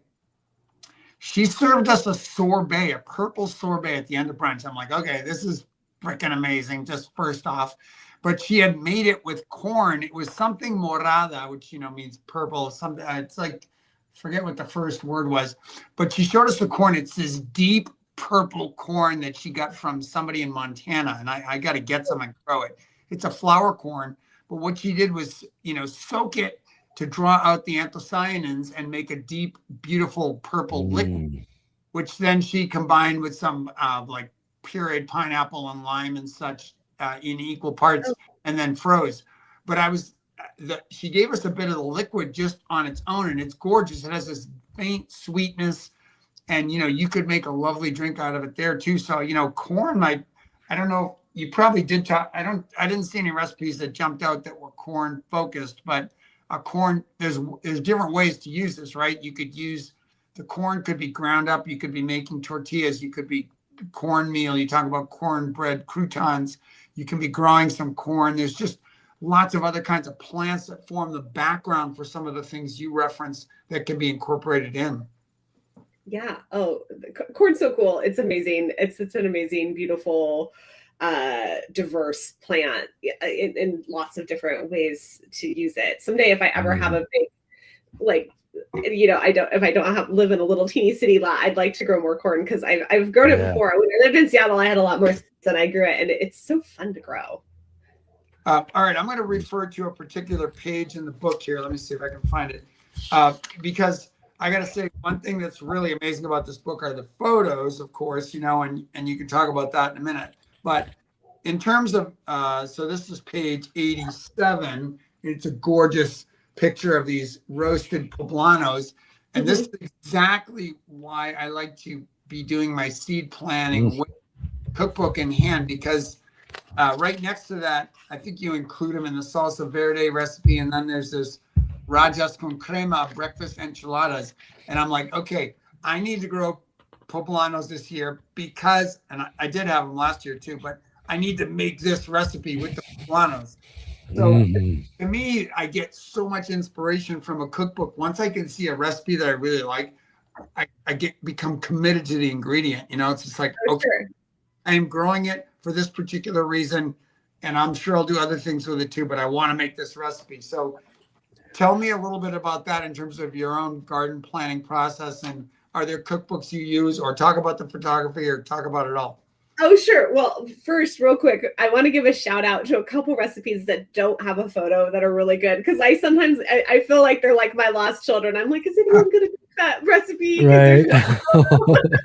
So on page 126, there's it's called Chic Pan Fall Vegetable Breakfast Sandwich. Oh, yeah. And it uses delicata squash, and then it has crispy chickpeas and goat cheese and arugula and chimichurri. It's so good. It's really, really good. It's good at dinner. Like, it's good at breakfast. It's not like a weekday breakfast situation. I mean, you could make everything ahead, but it's like, if you're, you know, it would be a good Sunday morning type breakfast. You can definitely make the squash ahead and just reheat it though.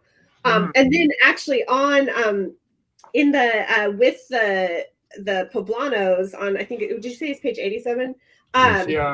Yeah, there's also a baked egg that uses the so on page 85 is chili verde baked eggs, and I love, that's one of my favorite recipes in the book. You just take, it's a ramekin, and you can put vegetable, you can put like leftover vegetables in the bottom. The recipe calls for spinach and a tomato, and then you put an egg in there with chili verde, and then you can make the ramekins ahead and then just bake it off in the morning, and have it with a side of sweet potato. It's really good, but there's no so don't sleep on that recipe. It's good. But the photography, yeah, I'm so lucky. I worked with Jim Hinkins on the photography for both books. He's a super talented friend of mine.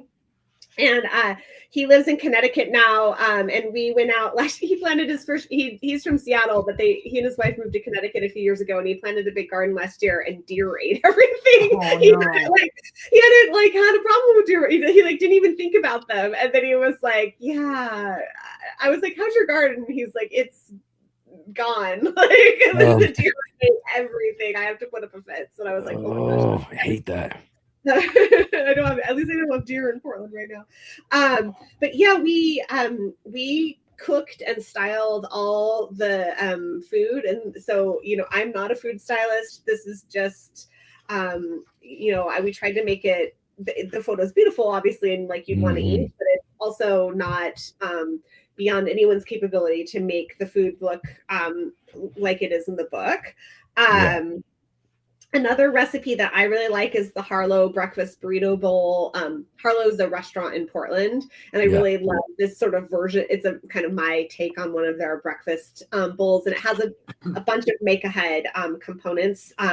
The spicy black beans and kale is just a nice thing. That's one of those things you could make ahead on the weekend, and then you could use it in a breakfast taco. You could put it in a bowl. You could put it in a burrito. You could put it in a wrap. Like, it's it's in this recipe, but you don't have to just use it in this recipe. You could make a breakfast quesadilla with some scrambled eggs, and that, you know, like there's a lot. That's what I hope when people are going through the book, they'll like think about something and be like, oh, I could also use it in this way or that way. And I hope it just encourages people to start thinking about, you know, if they have something in their fridge, is there a way they could use it at breakfast to make their life easier, and so that there's no food waste? Because I think, you know, food waste is a huge problem. You make stuff, and then if like me and my family, not everyone in my family loves leftovers. Like, I will happily eat whatever we made for dinner the next day, but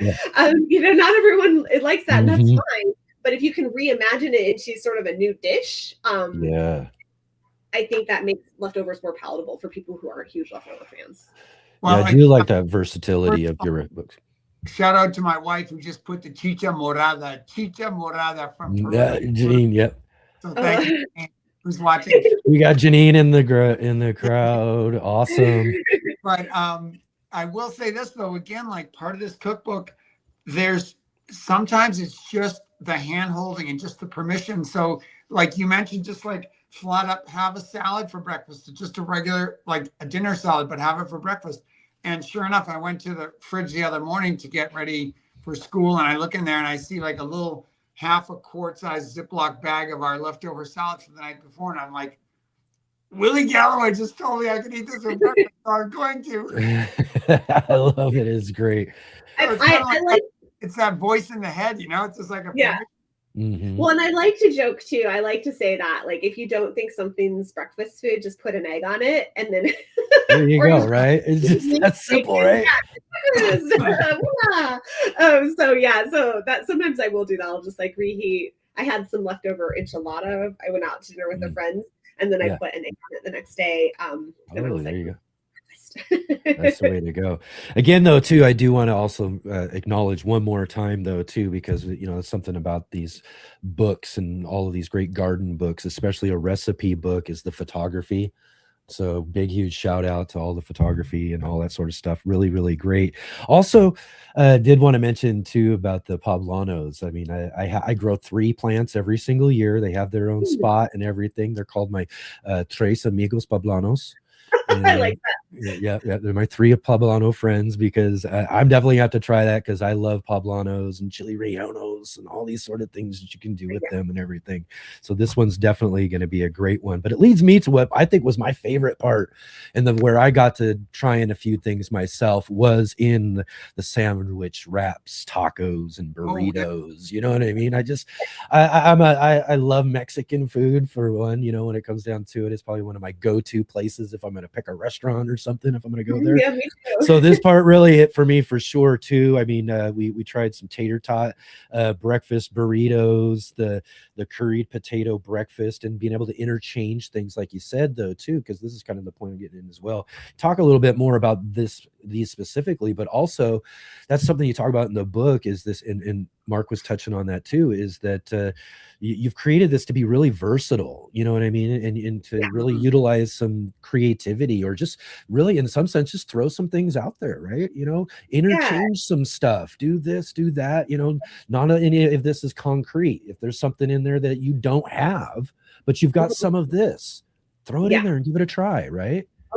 Or totally, or you don't like it, don't use it, or you don't eat cheese, like use a vegan cheese, or leave out the cheese. I wanted it to be really flexible. The tater tot breakfast burritos, my son's on ski team. We have to get up at like 4:30 in the morning every Saturday to drive up to the mountain. And so these are like go-to for us, because you can make them ahead of time. As he likes to point out, tater tots are technically a vegetable, but they do. I kind of guzzy them up with some vegetables that are around seasonally right now. I actually think one of the most flexible is these wraps. And so basically there's like sweet potato with some sausage, some egg, and some spinach, and you can put some like salsa, and then you just fold them up into a little handheld pocket. Yeah, that's on this one here. Yeah, like that looks like this. And this is a great vehicle for when you have just like random bits and bobs kind of in your fridge. This is a great way to use them up. Your quadrant system is absolutely genius. I love it. But there must be an urban planner or an engineer inside of you too, because this idea of like, we're going to keep one quadrant free, we're going to slit it down the middle, we're going to go 1, 2, 3, and we're going to fold it like this. It's like, oh, that's so that was a major discovery for me too. It was. It literally is. It's a game changer, really. Yeah. Well, yeah, I actually saw these. I'm sorry, my kids just left me a note. I'm going to the gym. Sorry for the like. No, I kept seeing like this kind of wrap situation on Instagram, which is where you see all these recipes, and I was like, oh, that's kind of an interesting way to like. But they were folding them in a different way where there was like more open sides, and so stuff would fall out. And so I actually did experiment with how to fold those so that it would be like a pocket that like an open faced burrito sort of. And what I actually like about those is you can kind of, after you make it, you can kind of squeeze it a little bit, and then you can stuff some more greens in if you want. Oh, there you go. Yeah, that's genius. That's one of the genius parts of this book. Just some real interpretation on a classic. That's right. Yeah. I don't, Enoch, I don't know how much time we have left, but I just want to talk a quick bit about the last 2 sections of the book are actually some of my favorites. The simple sides and the tasty extras. because that's all like either the bases or the bindings, the jams, the vinaigrettes, the dressings, the little yogurt things, the things that we've talked about with nuts, all these extras that are really fun. They're like all the accessories, if you're wearing clothes, you just got, okay, that's the scarf, the glasses, the hat, the purse, all that stuff. But to me, some of the most exciting stuff, and lots of opportunities to use garden stuff in there too. So maybe talk about one of your favorites from that section. Oh, sure. I really like the herbed labna. So labna is like a yogurt cheese. It's kind of like, it's a little thicker than Greek yogurt, and you could use Greek yogurt if you can't find labna or it's too expensive. It just has a little bit sharper flavor. But yeah, it's a really nice dairy. So it has some protein. And there's a few different sort of dairies that have things mixed in. There's the labna, there's whipped feta, there's the whipped ricotta, all those sort of dairy that has herbs and lemon and stuff in. You can spread those on the bottom of a plate and then put vegetables on top and kind of just, like take a little bit of this with each, spoonful, you get a little scoop of that flavor. And so I think they're a really easy way. You can make them ahead. They last several days in the fridge, and it's a really easy way to amp up the flavor on all sorts of stuff. You can put it on toast, you can sprinkle it over salad, or you put it on the bottom of the salad if it's a more creamy version. So I like those a lot. I think the boiled eggs is a really nice, most people know how to boil an egg, but if you bring water to a boil, I would say that my hints there are use room temperature eggs. So yes. If you want to, if you don't have your own chicken, if you have chickens, you probably have room temperature eggs anyways. If you're buying eggs from the store, you can just leave them out overnight so they're room temperature in the morning. And then you bring water to the boil and you put the eggs in, and then there's a photo that has them at like, this is a 6-minute egg, a 7-minute egg, an 8-minute egg, and you can be like, oh, that's the level of doneness I like on my egg. Yeah. And if you have in your household, if you have people who like different levels of doneness, like someone who wants a runnier egg, you can pull it out at 6 minutes, and someone who likes a jammy egg, you can pull it out at 8 minutes. And I think that's a nice skill to have. And then you can put them in ice water, sort of shocks them. And then if you have trouble peeling eggs, sometimes if you peel them under running water, I find the shell comes off really smoothly. That egg picture actually is my favorite picture of the book, and tell Jim I would buy a framed copy of that if he wants. Yes. I got one more comment on this stuff called Zug, though, or I don't even know if I'm pronouncing it right, because when I read that, I'm like, holy cow, that I haven't made that yet, but that one is like, makes me pop my eyes out and be like, I got to try this.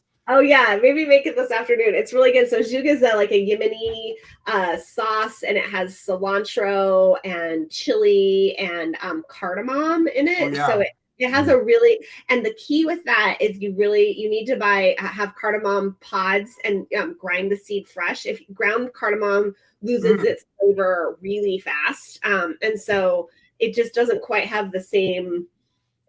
It doesn't hit quite the same notes if you use pre-ground cardamom. If you grind it in your spice grinder, it's a lot better. Yeah. Oh, like wow, fresh. Well, you mean to tell us that fresher is better? Who knew? Yeah. Exactly. Okay, and real quick here too, and I guess we did kind of mention also a little bit, but we can't not talk about breakfast if we're not talking about a sweet start. Your chapter 5 in this, as you kind of, because of course a lot of it's filled with a lot of these really great recipes and everything, but a lot of folks like a sweet breakfast. I mean, that's what people think about when it comes to a breakfast. You want to talk about some of the recipes and things that you got here? Oh, sure. Well, I think smoothies and different things as well too. Well, so I think from a make ahead perspective, roasting some sweet potatoes is a nice thing to do because you can do the orange sweet potato waffles are super good. They're gluten free.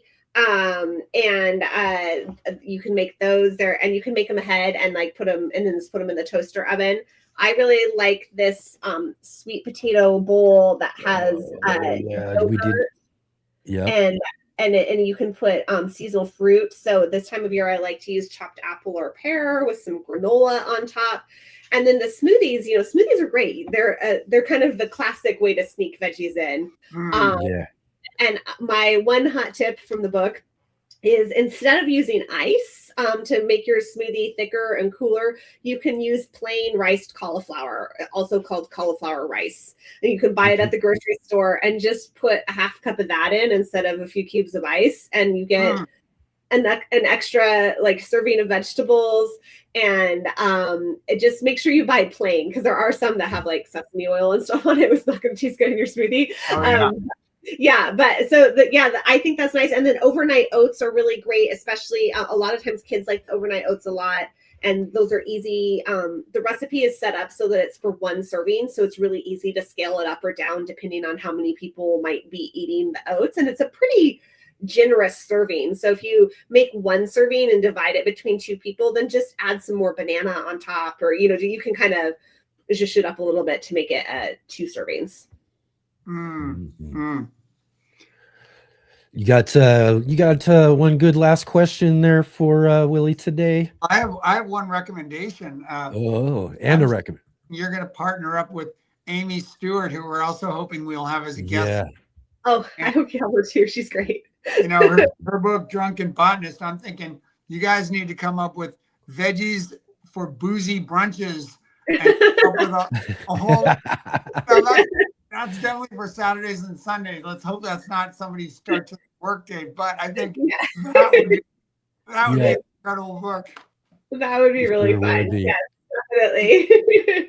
Better than with the wicked plants. Yeah, I don't want to kill anyone. That's right. Exactly. Like wicked plants. Yeah. Anyway. Yeah. Right on. And real quick here, though, too, because you did share some really cool pictures of your garden here. Let's finish up here real quick and take a look at it and have you tell us a little bit about what you got growing on in your garden here. Okay. Yeah. Oh, yeah. So I took kohlrabi, which I think is a really fun. I love it. It looks like a UFO. I mean, you can eat the greens. You can eat the little, I don't even know what to call it. The bulb. Like the bulb. Yes. That's all I can come up with too. It's on top of the soil. But I love it. I also I love butterhead lettuces, and then peas.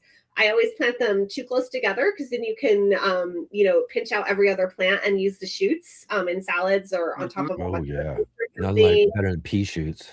I saw someone earlier said they had some pea shoots on there. I saw they were having lunch with some pea shoots on top. So so I love that. This is my little garden.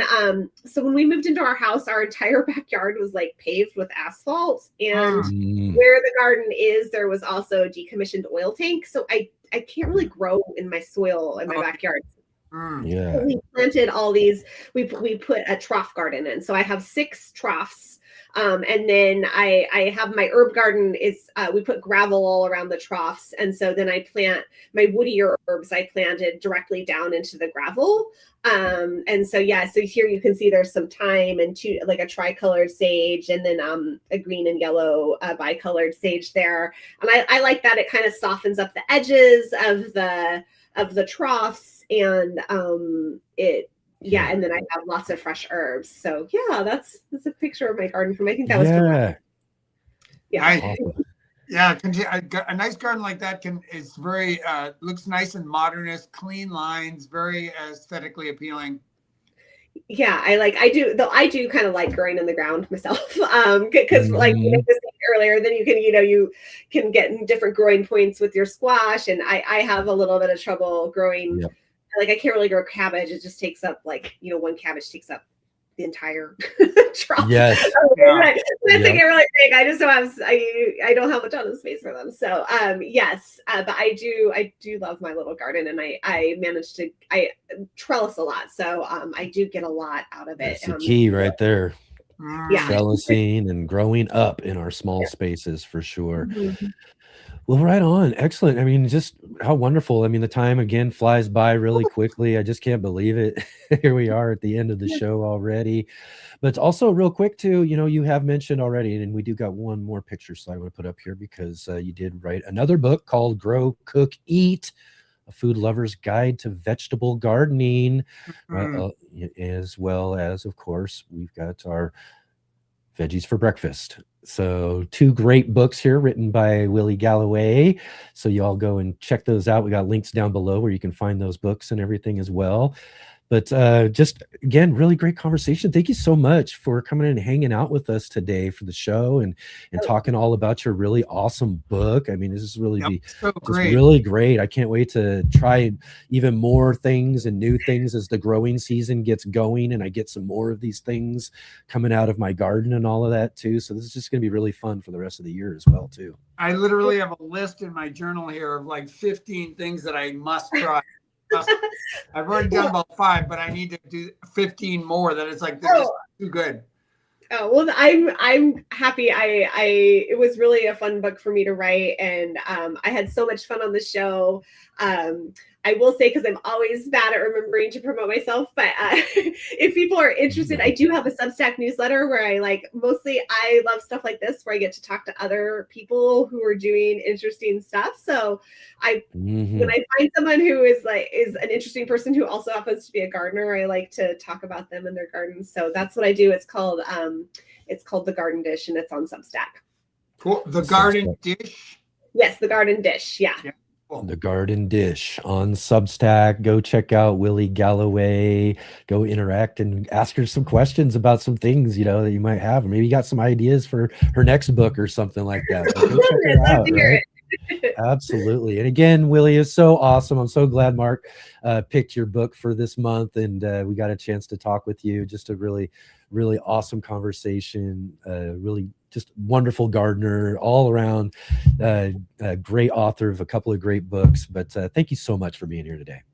Yeah, no, thank you. And I'm going to take Mark's idea and start listening to the podcast while I make my veggies for the week on Sundays. Absolutely. Jump in and say hi whenever you get I will. Definitely love to hear from you for sure. Enoch invites the world, man. He's got connections everywhere. You won't believe all the guests and people that he has. So you just sit back and be amazed. Okay, yeah, no, it's gonna be fun. It's gonna be my new Sunday routine. Not just Sunday though, too. We are your 3-day gardening talk weekend. We're here Saturday, Sunday, and Monday evening now too. We got a green room show on Monday evening as well. So we got all sorts of great shows ahead for everybody, for people to enjoy. It looks like Jay did drop for everybody Willi's Substack link right there into the chat, so you all can go and utilize that link and go find Willi over there. So again, thank you so much for being here today, and we'll look forward to maybe finding a way to get you back on and talk about something else or something like that. We'll have to have you back on just to talk some gardening sometime, right? Okay, yeah, anytime. Thank you so much. And I'll probably see you at the show. I'm bummed I'll miss your Wednesday. I'll be driving up that night, but hopefully catch you sometime on Thursday. Okay, I hope so too. Yeah. All right. Bye. Bye. Excellent. Thank you.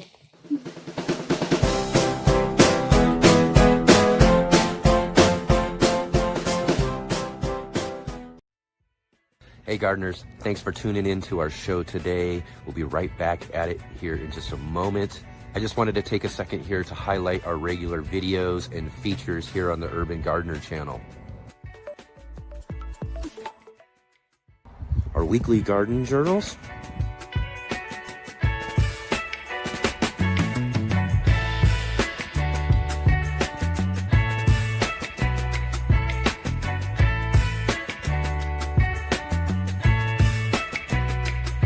and our incredible featured visits.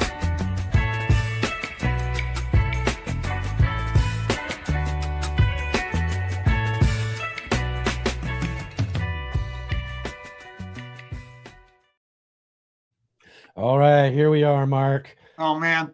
Wow, again. I did my taste buds. I mean, I'm just like salivating now. It's like, gosh, I gotta go get something.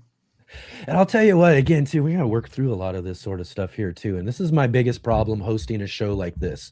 It is so hard to pull the plug on the interview. You know what I mean? It's so hard to end it. I just want to keep talking. I want to keep going into more and more and more.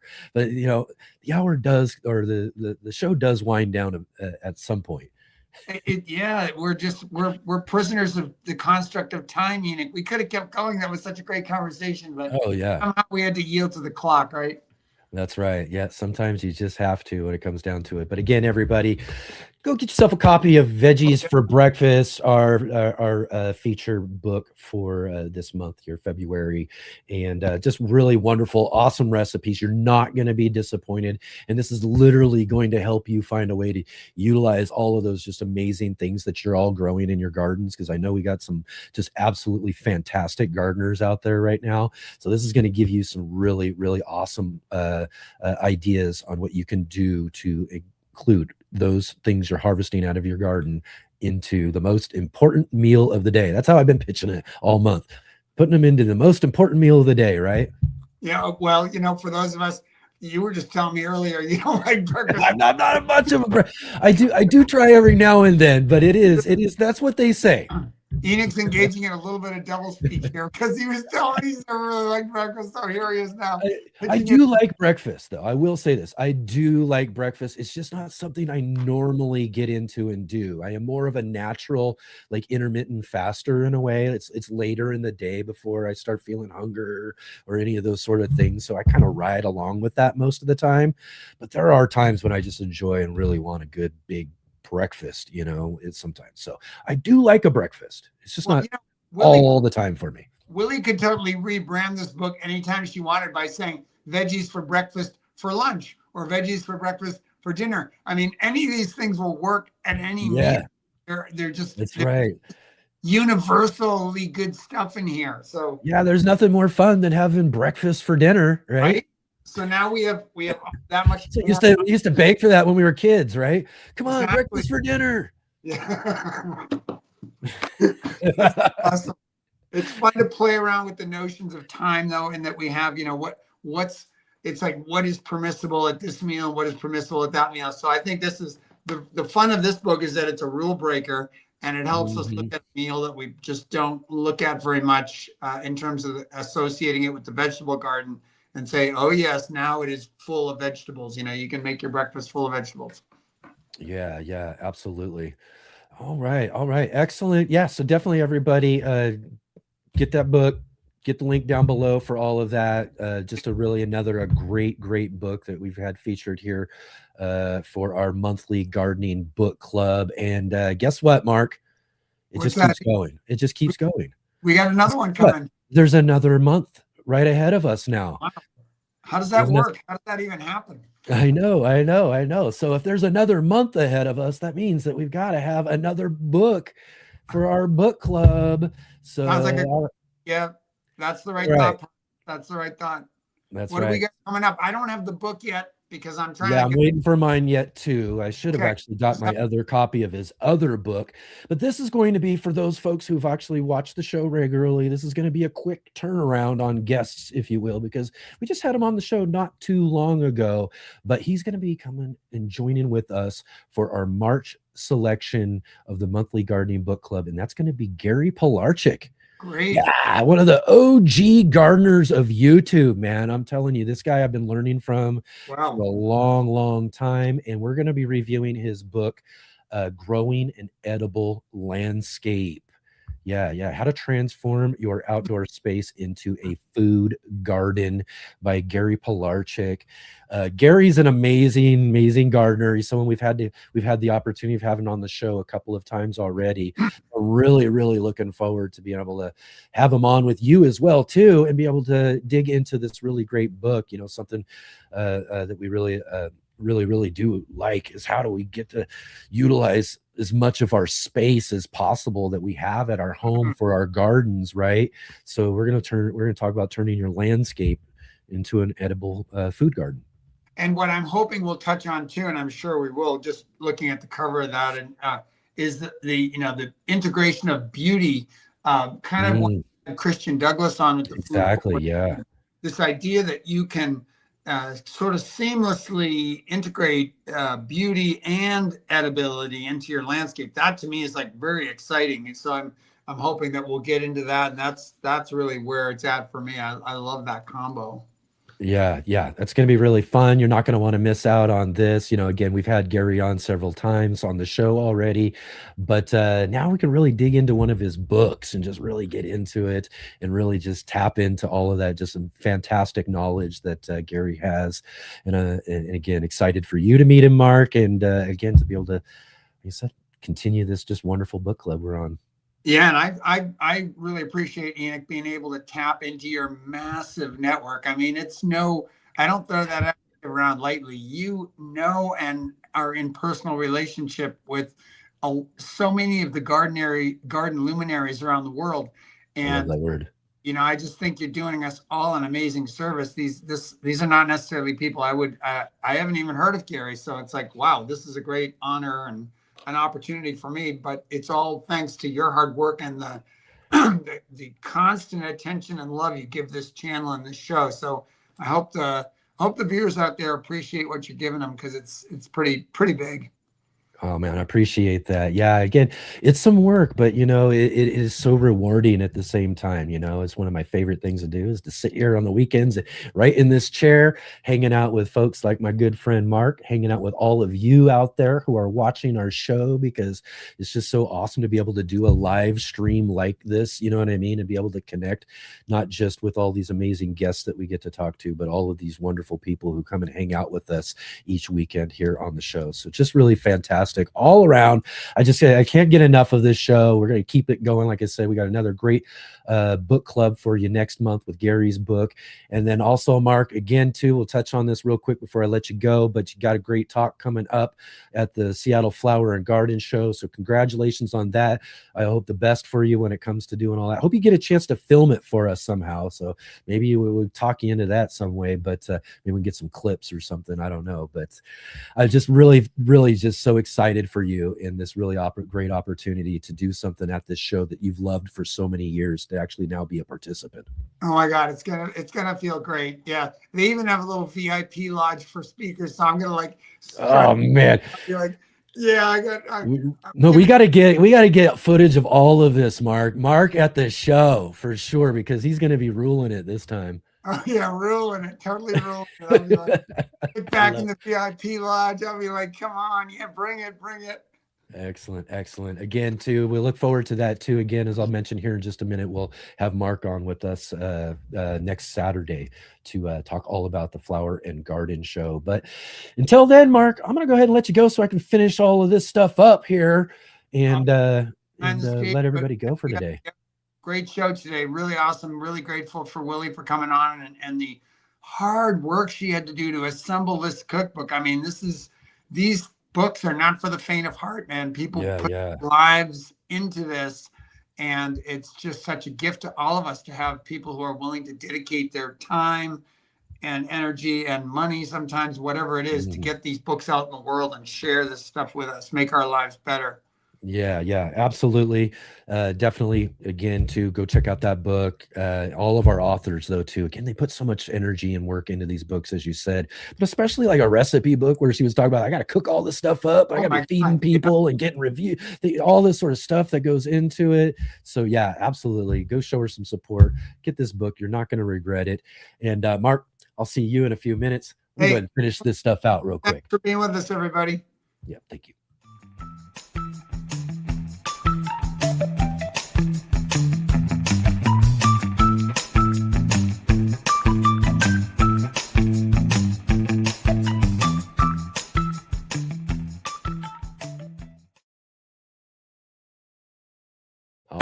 All right. There we go. Another show in the books here, another book club in the books, if you will.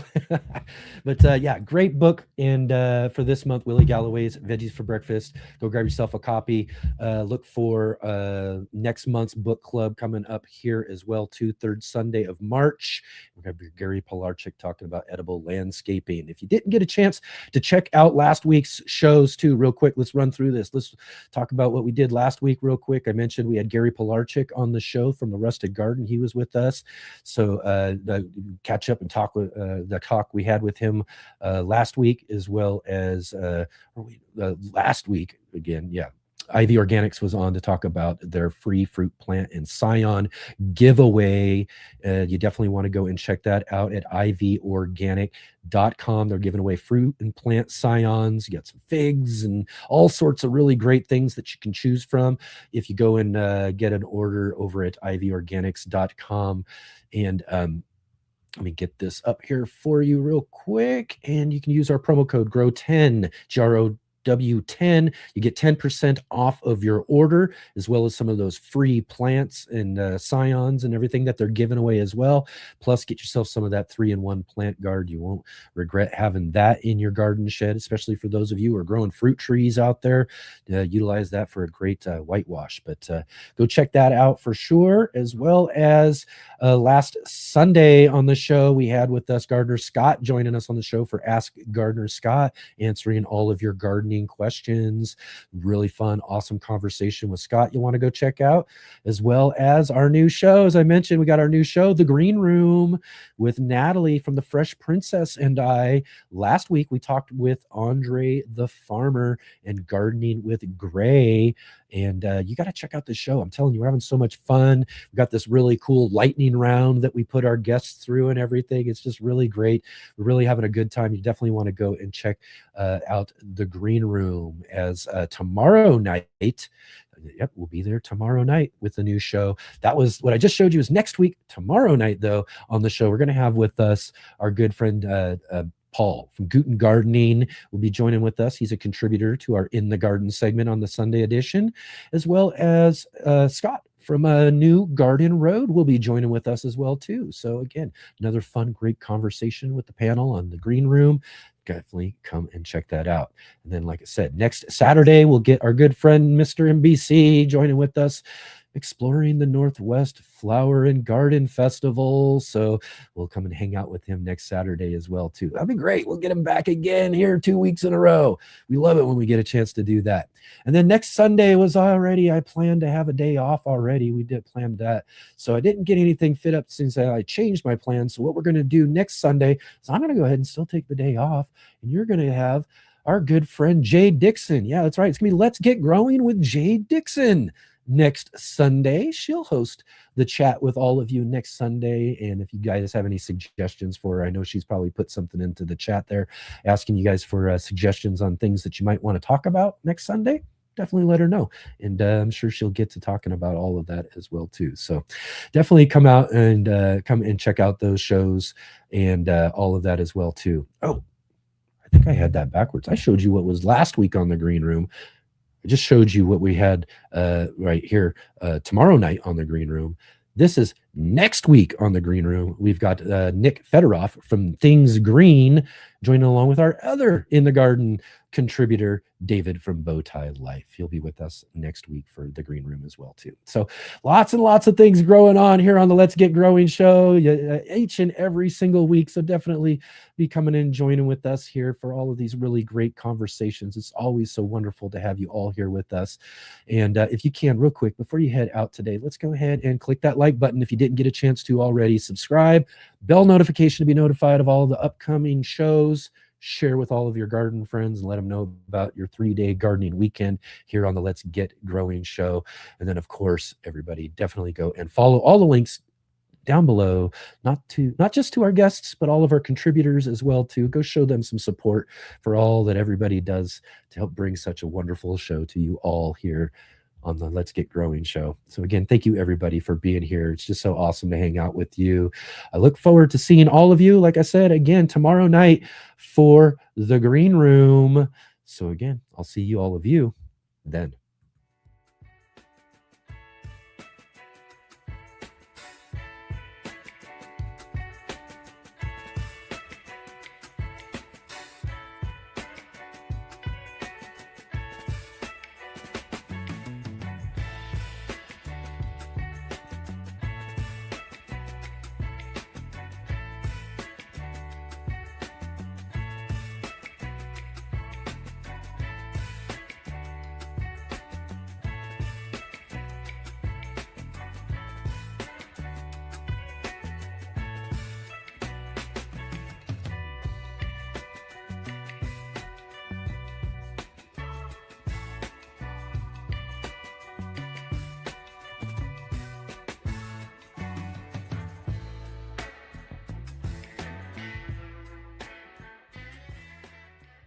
Take the run. See you on the flippy flops.